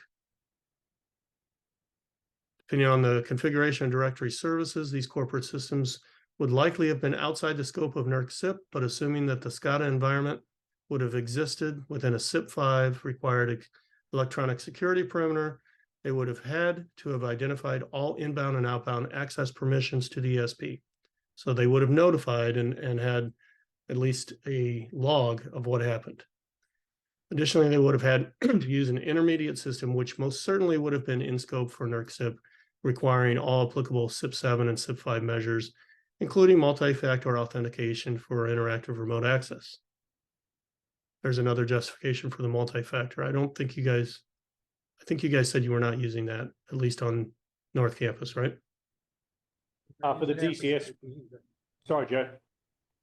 Not on the, at the CPP either for the control system. Okay. All remote access is shut off as well. Oh, you shut it off completely?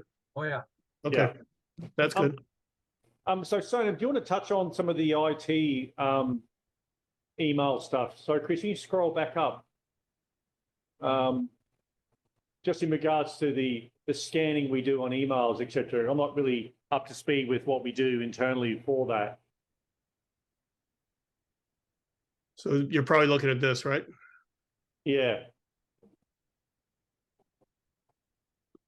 Yeah, so I occasionally I occasionally go into my spam box and it's like, yeah, there's some dodgy stuff being sent to me.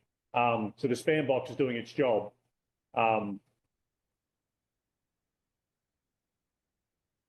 Okay, I'm just looking on the highlighted text.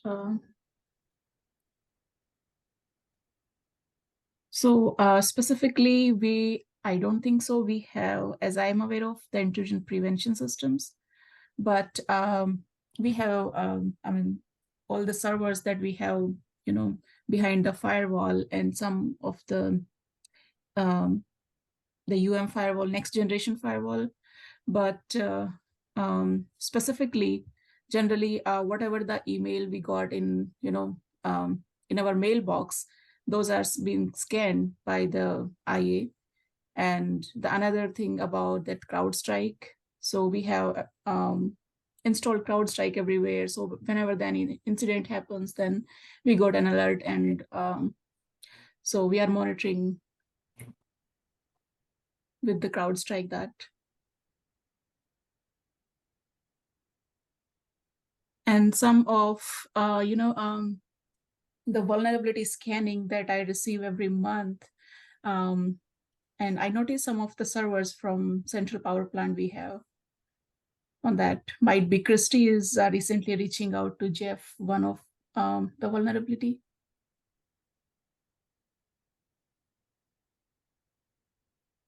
Yeah, just probably, or Nick as well. Okay. Yeah, and I just want to add one more thing here. So because I have multiple scans, I noticed one system on another scan, another is on the different scan. So can I get some kind of list, Malcolm, or any remaining system in your notice? Then okay, this should be part of the scanning thing, so that I can add that system. So when we talk about our scanning, now Jeff, please feel free to chime in. When we scan our system, this is purely our control DCS applications. And so what we try to do is minimize the connectivity to any SCADA or PLC system to the internet. So the only way in is through either A, potentially the solar connection, or B, through the SEMS unit, which is normally physically disconnected. So we've tried to minimize those connections. So from a scanning standpoint,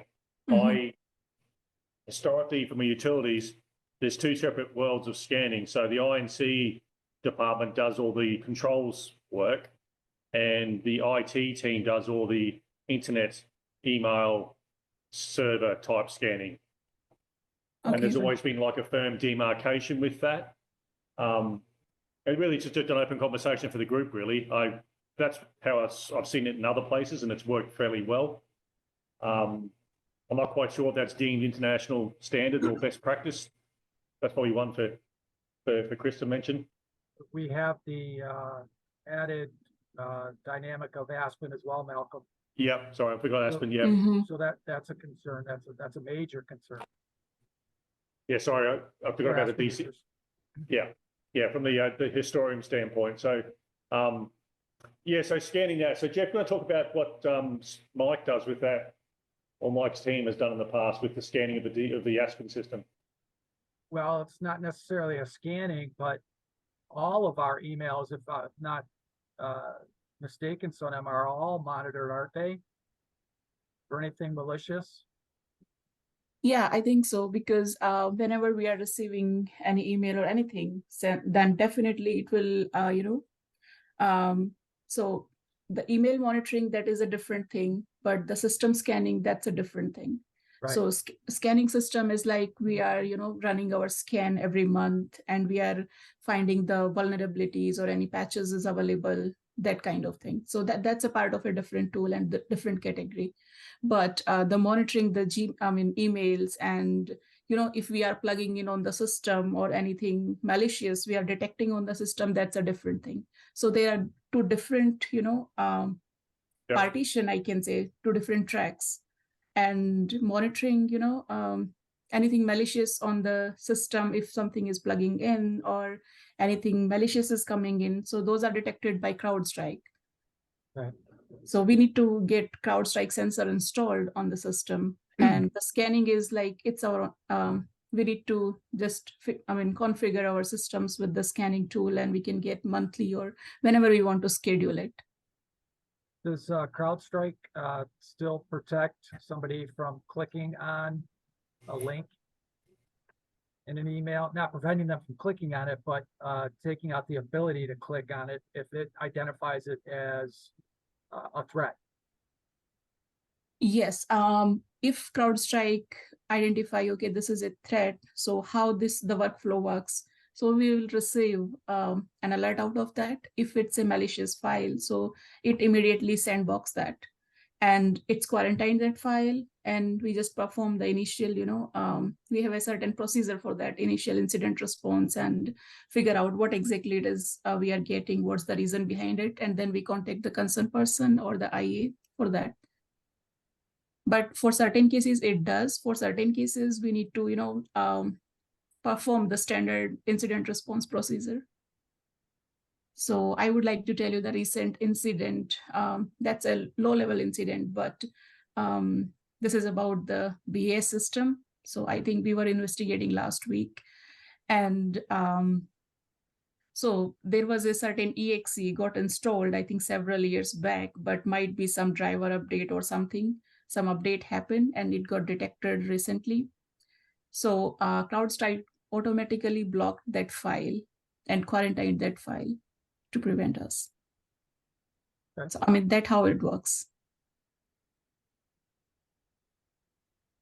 I'm trying to find out myself, Sonam, if CrowdStrike detects things like the black energy that was used here, the embedded black energy in a Microsoft document.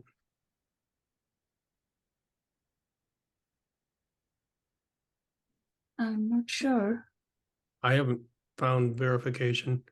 Just for some information, pretty much everybody suspected this attack came from Russia, and black energy is one of their tools that is very common and developed by some Russian hackers. I'm looking to see if CrowdStrike could have prevented something like this.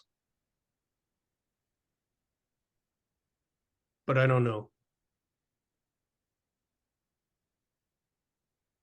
Microsoft Endpoint Yeah. Defender says it can do it. This is John. Kind of come more from an IT background, but CrowdStrike is actually not the strongest in attachment scanning. They've been working to make improvements, but there's been a lot of embedded things and creative ways move past their filtering. So would you recommend Microsoft's product, John, or what do you think are better options out there? Well, that's what I just said. That said, it can be a difficult thing to do. So Microsoft, their advanced threat protection is certainly strong, and I'm assuming that you guys probably have that behind whatever the third party tools, CrowdStrike. There's a couple of products, and I can put them in chat, that I'm familiar with. That there's two ways to approach it. Number one is figure out the product that does the most on the attachment scanning. The second one is to find the product that prevents that email from getting to you in the first place. And to that extent, CrowdStrike is kind of a user intelligence fed. So if one person reports a domain or an email address that is malicious, then that immediately gets put into everybody's filter, even outside of your organization. So there's a couple ways to slice it, but I mean, you guys are probably close to as good a shape as you could be in at this point. But I'll do a little research on. There's a product called Iron Scales, which is very strong, and Mail Protector as well is another kind of industry leader. So I can put some of that info in the chat for you guys. John? So, and I noticed sometime in the Gmail, I think that has been handled by IA Information Assurance globally. So if something is appearing like malicious anything, so we will receive a notification about that, or we can filter it out, or however we want to handle it. If it looks legitimate, then we can just allow in the email, so it's automatically filtered out. Let me show you guys a real life example that we just received last week, and it had John and I both thinking this was legit for a period of time. It came from Congress. You guys can see this email. We do a lot of government bids, and we get a lot of emails from agencies, et cetera. And this email from Congress was basically, hey, we need you to quickly quote on some computers. Not an unreasonable request. We've done that before. So this is our CEO, this is me, this is John, and it's coming from a congress.gov. We went down this path for a little ways. They're still harassing us even this morning. Hey, kindly confirm receipt of the purchase order. But it took us a couple exchanges before we realized somebody's grabbed onto an illegitimate congressional email address. If you look this guy up, he actually is the chief procurement officer for Congress. Wow. And this phone number they used goes to some dead number where, I mean, it's like you're going to leave a voicemail or something. So you can't easily confirm it. The way we were able to confirm is we ended up calling Congress general phone number and saying, we're getting these solicitations. Can you tell us, if this could be possible at all, that this is from this Burchard? And they said no. And then I asked, well, do you have a process to make sure this isn't happening to other people? Because I'm sure we're not the only, and we're pretty astute. So I'm sure other people have fallen for this. They don't have much of a process other than, yeah, we know it exists. That's Congress. So you may think you've got legitimate emails. It's still a problem out there. And this is a huge case for awareness training. because what tipped us off, Chris, it was when, I mean, we were getting ready to roll and then they're like, hey, we'll include an extra $1,000, Yep. you know, for expedited shipping. It was that statement really that put our suspicion Yeah. at risk. Yep. It's And if too you good to be go into true. the details, you can see things like, oh, this actually came from congressgov.us, but you know, it's coming from this Roy at Luck Bay. But yeah, we were all gung ho, and we spent time on the phone, the three of us, coming up with a quote for these guys because it was going to lead to huge business, 100 laptops after this, 100 or more. We're like, yeah, this is awesome. No, total fabrication.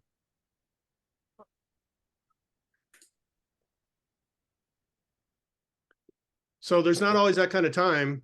There usually isn't that kind of time for people to spend analyzing the headers and confirming, you know, calling and confirming that the real sender was who they said they are.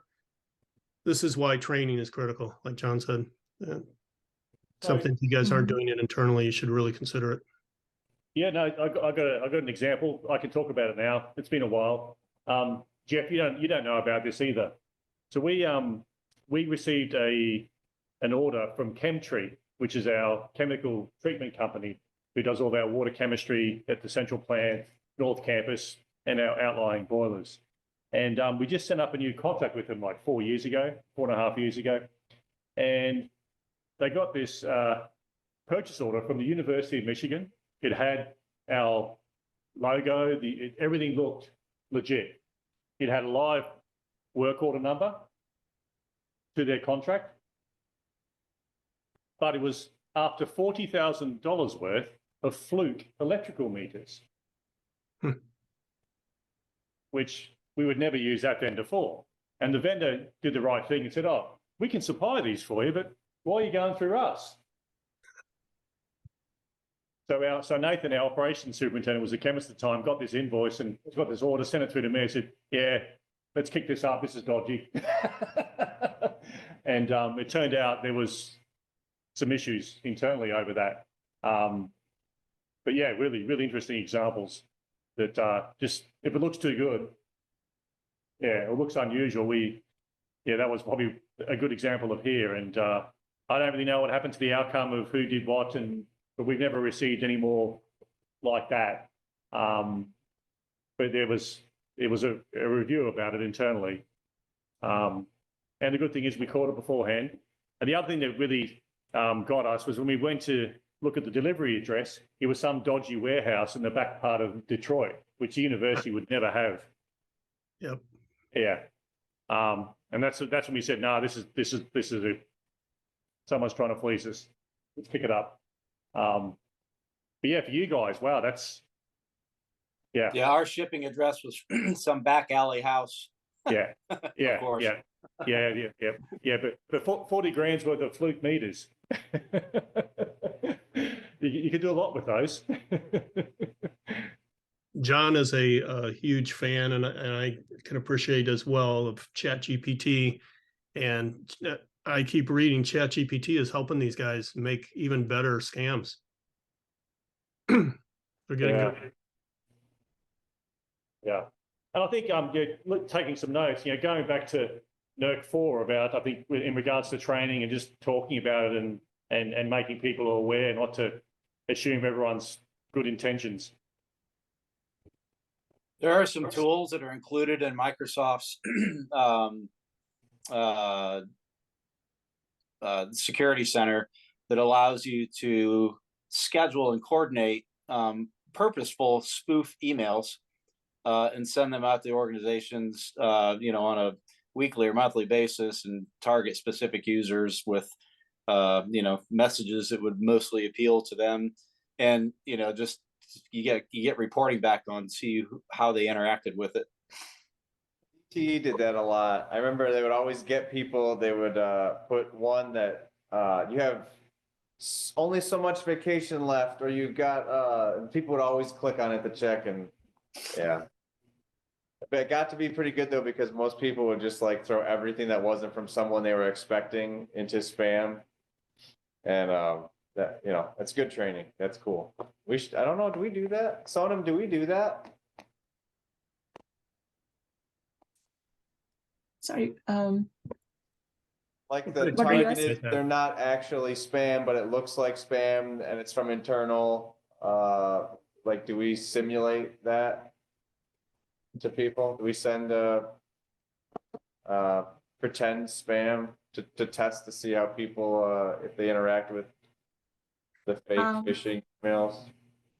yeah, I mean, not exactly the, I would say the live test, but yeah, our training or, I created a, simulation kind of task. You can just go and get the training and they will ask you, okay, this is kind of the example email. And why do you think this is a malicious, or what exactly direct use or kind of examples they have created? So yeah, that's a training we have, but not live. They are sending to the emails and get the people identified, okay, whether it's legitimate or not.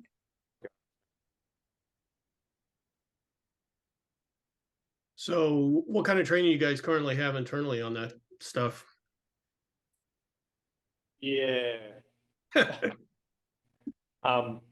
No, I've taken a note specifically for that. It's, during the onboarding training, that's when, ideally we should be doing it. And, I have to go back through and look at what occurs. Actually, Nick's just gone through it, so I'm not quite sure we have anything about phishing and digital security. There might have been There's just one, reminders not to click on anything sketchy.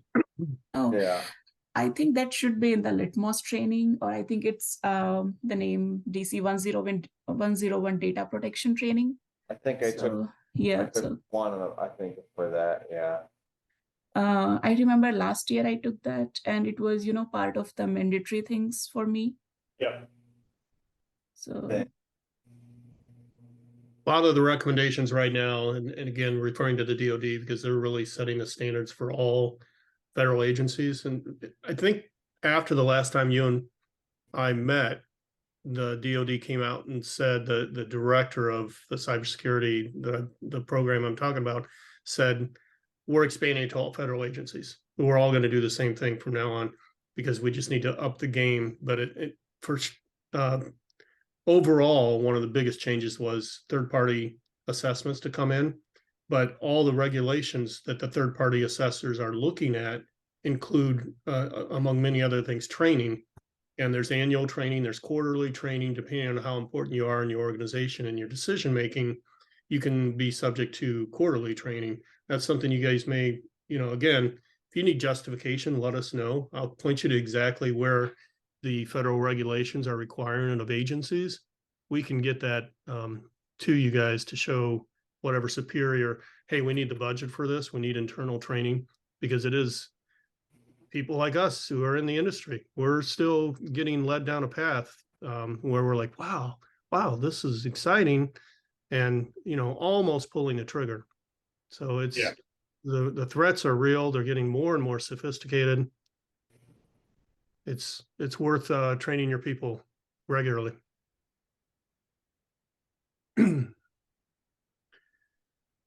right, anything else on this part? This is good discussion. Otherwise, we'll keep looking at some of the other things. Thanks for sharing your honest feedback for your own experiences. It's always, yeah. Thank you. Yeah, Sonam, well, are you going to say something? yeah, I just want to share one experience about the sensitive data part. So I can say how people are, aware about the malicious emails. So I think after every scan, I usually send to the people, and I was receiving from the ITS and then back to me. People is asking, okay, somebody is sending this sensitive data discovery. Is this a legitimate email or the malicious one? So, okay, after the, reverse check, it is coming back to me. So, okay, people are aware about this, and, they are taking it serious. yep. And I said, okay, no, it's legitimate. You are good. I am sending this to you. Good. Yeah, so one of the more common ones right now that has been pulled into our training is if you have somebody who says, hey, I'm in a meeting right now, but I really need you to go do X because I'm in a Zoom or whatever, but I need you to help me with something, and that's accessing an invoice or sending an invoice to them, but the email that they sent it from, much like this one, looks like it could be legitimate. but it's going to the wrong person. So now they're getting the information that they thought they were helping you out because you said, I just need this real fast. This is the one quick thing while I'm in this meeting. Just be aware of those things. And obviously, if Congress can be duped, or somebody can come in there and make it look like they have a Congress account, anybody, this is acceptable. Wow. And I don't even know how they did it. Yeah. It's, I don't even know if Congress knows. The person I talked to there was like, yeah, we know about it. And that's about all they could tell us. Yeah, and another Okay. one I heard about is not through email or anything, but through the phone. They can somehow change the caller ID. Because my wife got one for one of her doctors. They wanted her medical license, and it was Department of Justice on the caller ID, but it had an accent, that was kind of suspect. So, but the policy is they do not give that information out. And if they would need that, somebody comes knocking on your door for it. Yeah. So she called the Department of Justice and reported it. And they were just as surprised. So question everything. Yep. IRS is another one. I've had personal calls where they said they're from the IRS, and according to caller ID, they are. But they're not. Okay, so what did they do with this? In the Ukrainian case, the attackers planted a modified version of kill disk. So that would make the system absolutely unavailable. They also delivered custom malicious firmware updates to serial to Ethernet devices. Had the Ukrainian power implemented security event monitoring, alerting measures to meet various CIP and CIP 7 and 10 requirements, it may have been prevented or at least detected and provided early signs of unauthorized software being installed.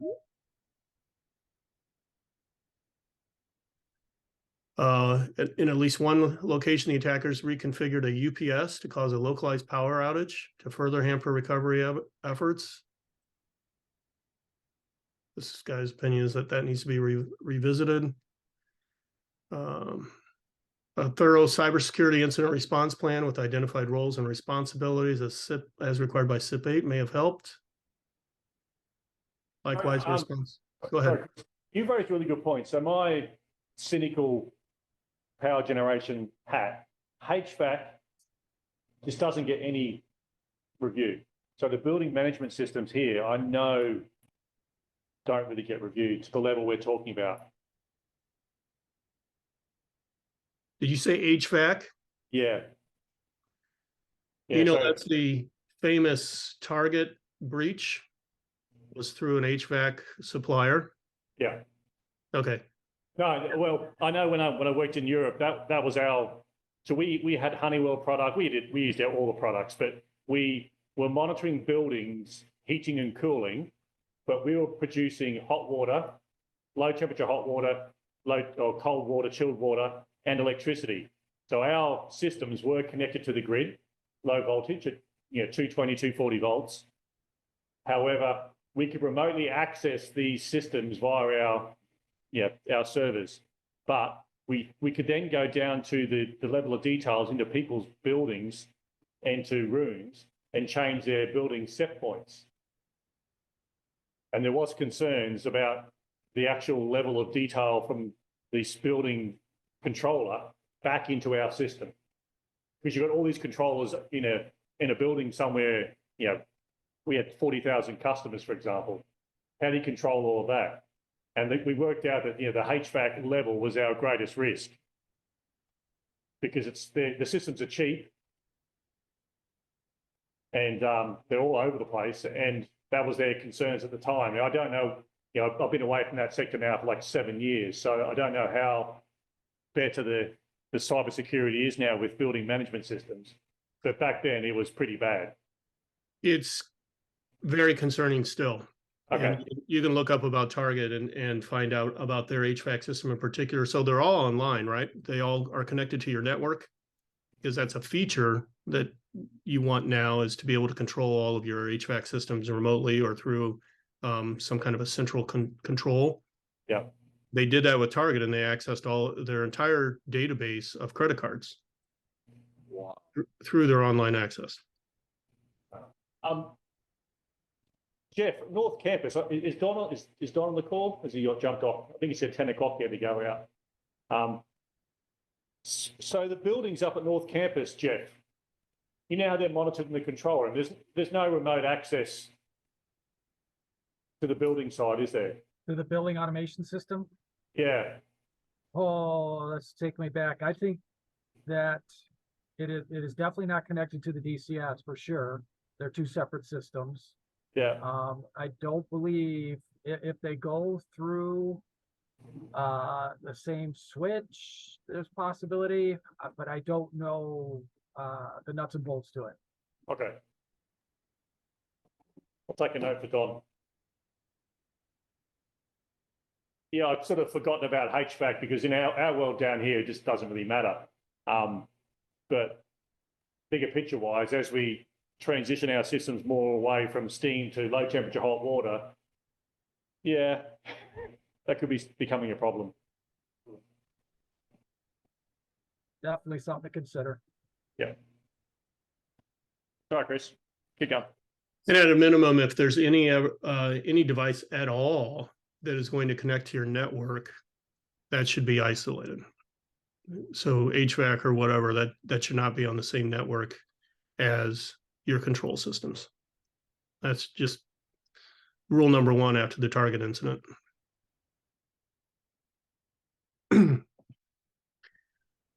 So, importance of an incident response plan.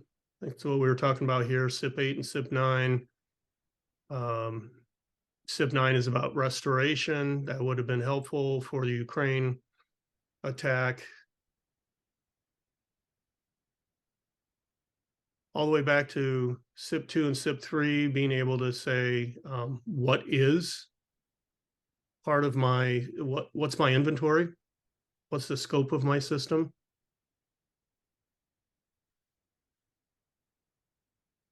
This is just some of the high level. And again, if you're interested in reading this in more detail, I'll send you a link. But the high level here is why NERC can help. It's not perfect at all. And I think everybody would agree to that. The reactionary way that NERC works right now, for example, the Metcalf incident in California, not ideal. It'd be greater if somebody was sitting down and saying, we need to think about this, what happens when. Most of the regulations have been a reaction.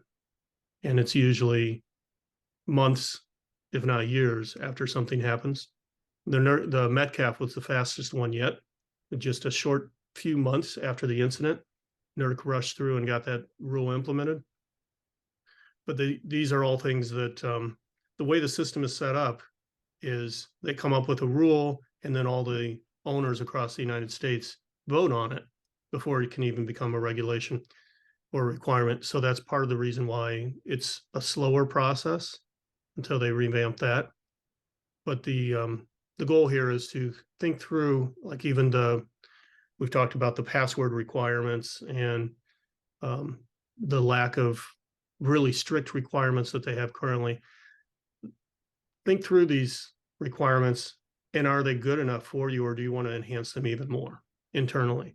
So bare minimum is what I would consider these when you're looking at NERC CIP. This is after a reaction to something they've implemented to try to catch up, but they're never really thinking about the future. Let's stay ahead. Let's make sure our password has multi-factor authentication, or our login has. In some cases, they don't even have that. So that's the kind of, they said where possible. That's the kind of stuff that just consider these regulations not anything more than the bare minimum that you should be looking at implementing. See, I had one other one, the Colonial Pipeline, another one that I think is recent and worth discussing. So you guys, I don't have to go into detail about what happened there, right? You guys are familiar with Colonial Pipeline. Interestingly, we are. Go ahead. Nick isn't aware of it. If you want to just give a brief overview. about 2 years ago, Colonial Pipeline was attacked and taken down for basically a ransom where, Oh, I do remember this a little bit. It was yeah, all over the news, right? it was Yeah, impacted a huge part of the Northeast distribution. yeah. Yep. And at the end of the day, the cyber attackers got their money. I think it was to the tune of 5 million, if I'm not mistaken. Does that sound right, guys? I think the initial ransom was paid, but they only got half of it. Okay, half of what they wanted. They were able to recall half of the money. Oh, that's right. It was paid in Bitcoin, but they actually retrieved the Bitcoin. Yeah. Which the hackers didn't think they could possibly do. That's right.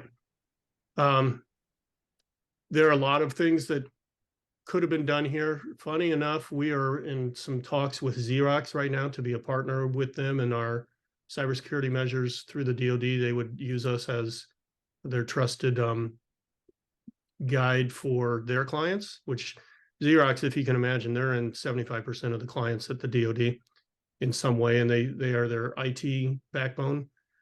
They told us last week, they approached Colonial about 2 months before this attack and said, let us help you out with your cybersecurity. And Colonial turned them down. So they, I think they use that as a bragging point that we could have prevented it, but they didn't let us. Here's some of the details. I'll click on that real quick. It's from Bloomberg. Compromised password. Again, there's so much on the dark web. You don't know. I don't have the full article, unfortunately. So essentially, they came in, they were able to shut down, take their entire database and make it so it was inaccessible. But the goal here, and it's a little bit of a different attack than Ukraine, the goal here wasn't just to completely shut things down to be destructive, but to shut it down and say, pay us money and we'll get it back up for you. So they actually took all the data that they could, locked it up with their own key, and said, pay us money, and then you'll get your access again. And we're happy to sit here as long as you want your people to be without, their services. So this is them testifying that the attack could have been mitigated with greater security awareness and better OT asset management. Testimony stands as a reminder to all system operators about the importance of an up-to-date asset inventory, anomaly detection, and vulnerability monitoring. They believe this could have been prevented. Bottom line, yeah, it was sophisticated. It's something that any one of us could probably be subject to, having a password out there that was duplicated. I run a password protector program that tells me if I'm using the same password twice. I highly recommend something like that, or an internal policy. Never use the same password twice. Have them create passwords for you. But these passwords and my old ones, they're out on the dark web. Meaning hackers have them available. And if they ever see that my name is associated with something, it's a good place to start. Try with one of the passwords that's associated with me. Colonial was unable to determine the true extent of penetration. Company was unable to determine if the OT system had actually been compromised.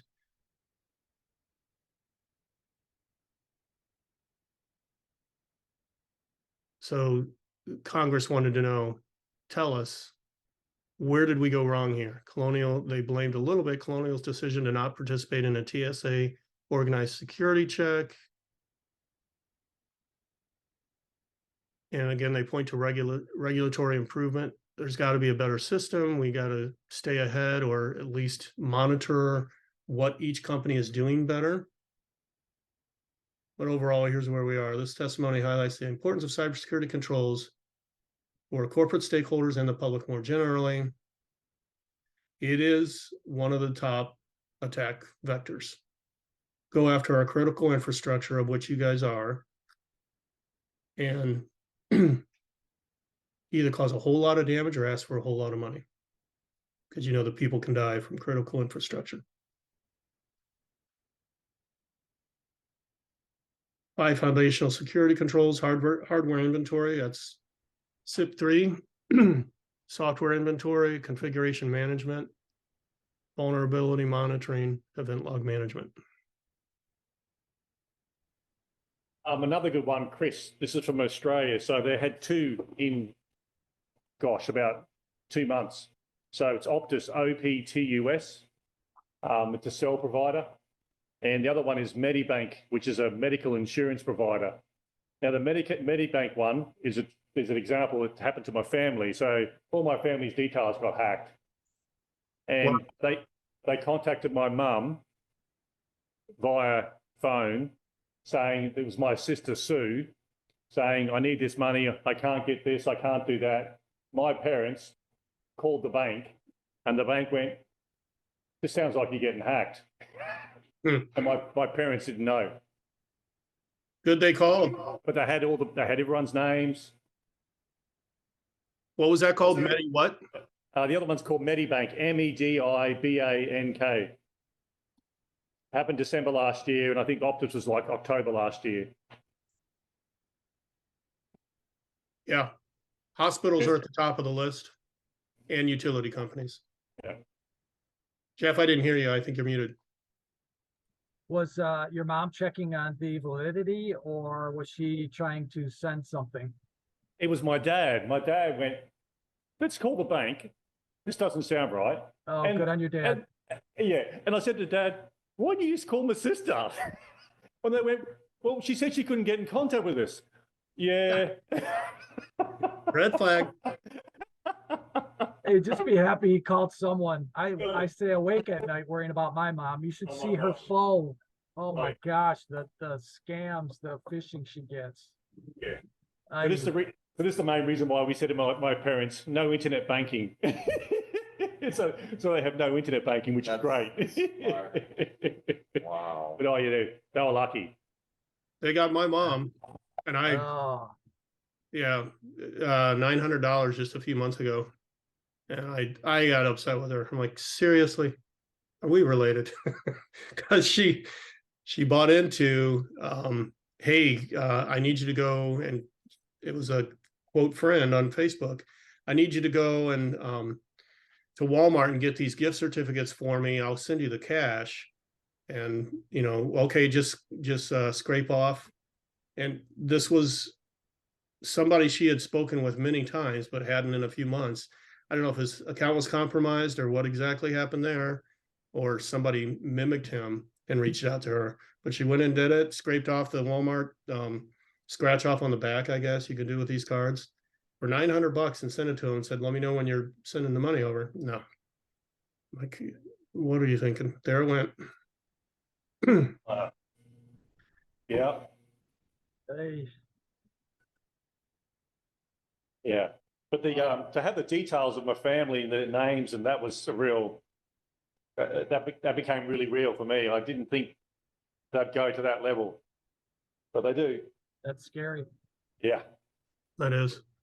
Do you know if they got money out of either of those incidents? No. Oh, sorry, I paid out. It all went quiet, so I'm pretty sure they got paid. Oh, yeah. Okay. Wow. Okay, so I wouldn't mind going into some of these other cyber attacks. I can do some research over the lunch hour. I would be happy to go into what's specific to you guys. Like I said, if you have any questions, do you think you want me to do any research on that yet? I think probably those two ones are recent. From a utility, I don't know if there's any other, I haven't heard any other major ones from a utility other than the pipeline from a few years ago. But the Medibank one's interesting. There's like, Australia has 20 million people and 10 million people got hacked. Yeah.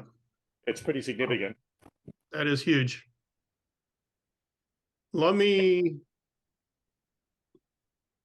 do some research on that. The other thing that's kind of interesting in our world is NIST 171, and I know that Sonam knows it, if you guys haven't heard of it as well. NIST 171, they just dropped a new revision last month.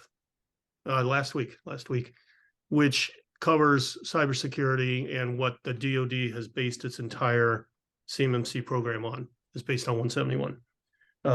The new version is going in some new directions, which are kind of interesting. We can talk about that maybe even Friday, if not this afternoon.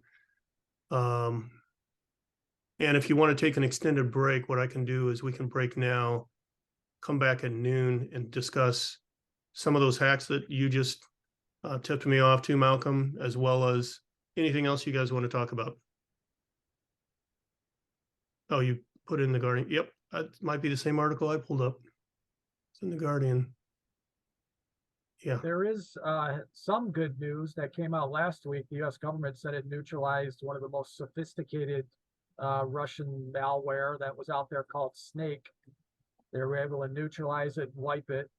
That was responsible for a lot of hacks and vulnerabilities. So Beautiful. making headway. Yep, I saw that actually. I saw that news article as well. I'll have to sit with. Okay, thank you, Malcolm. I'll take a look at both of those. Yeah, so my thought is, unless you guys want to open up the discussion a little bit more now, my thought is let's take an early lunch break and come back at noon and go into some details about some of these hacks, anything that's specific to you that we can dive into the details. And we moved along quickly, so we're ahead of ourselves. I want to open it up to our saws and getting into the nitty gritties. And you'll remember that's what the assessor comes in. I want to go into some of the details there for what they're looking for and what you might want to pull that into in your own internal assessments, since you're not getting the third-party assessments right now, but some things you want to do, and otherwise talk about real-life examples on your end. Yep, sounds like a plan. Okay, me. We'll see you at 12. Okay, sounds great, guys. See you then. Thanks. Bye. Bye.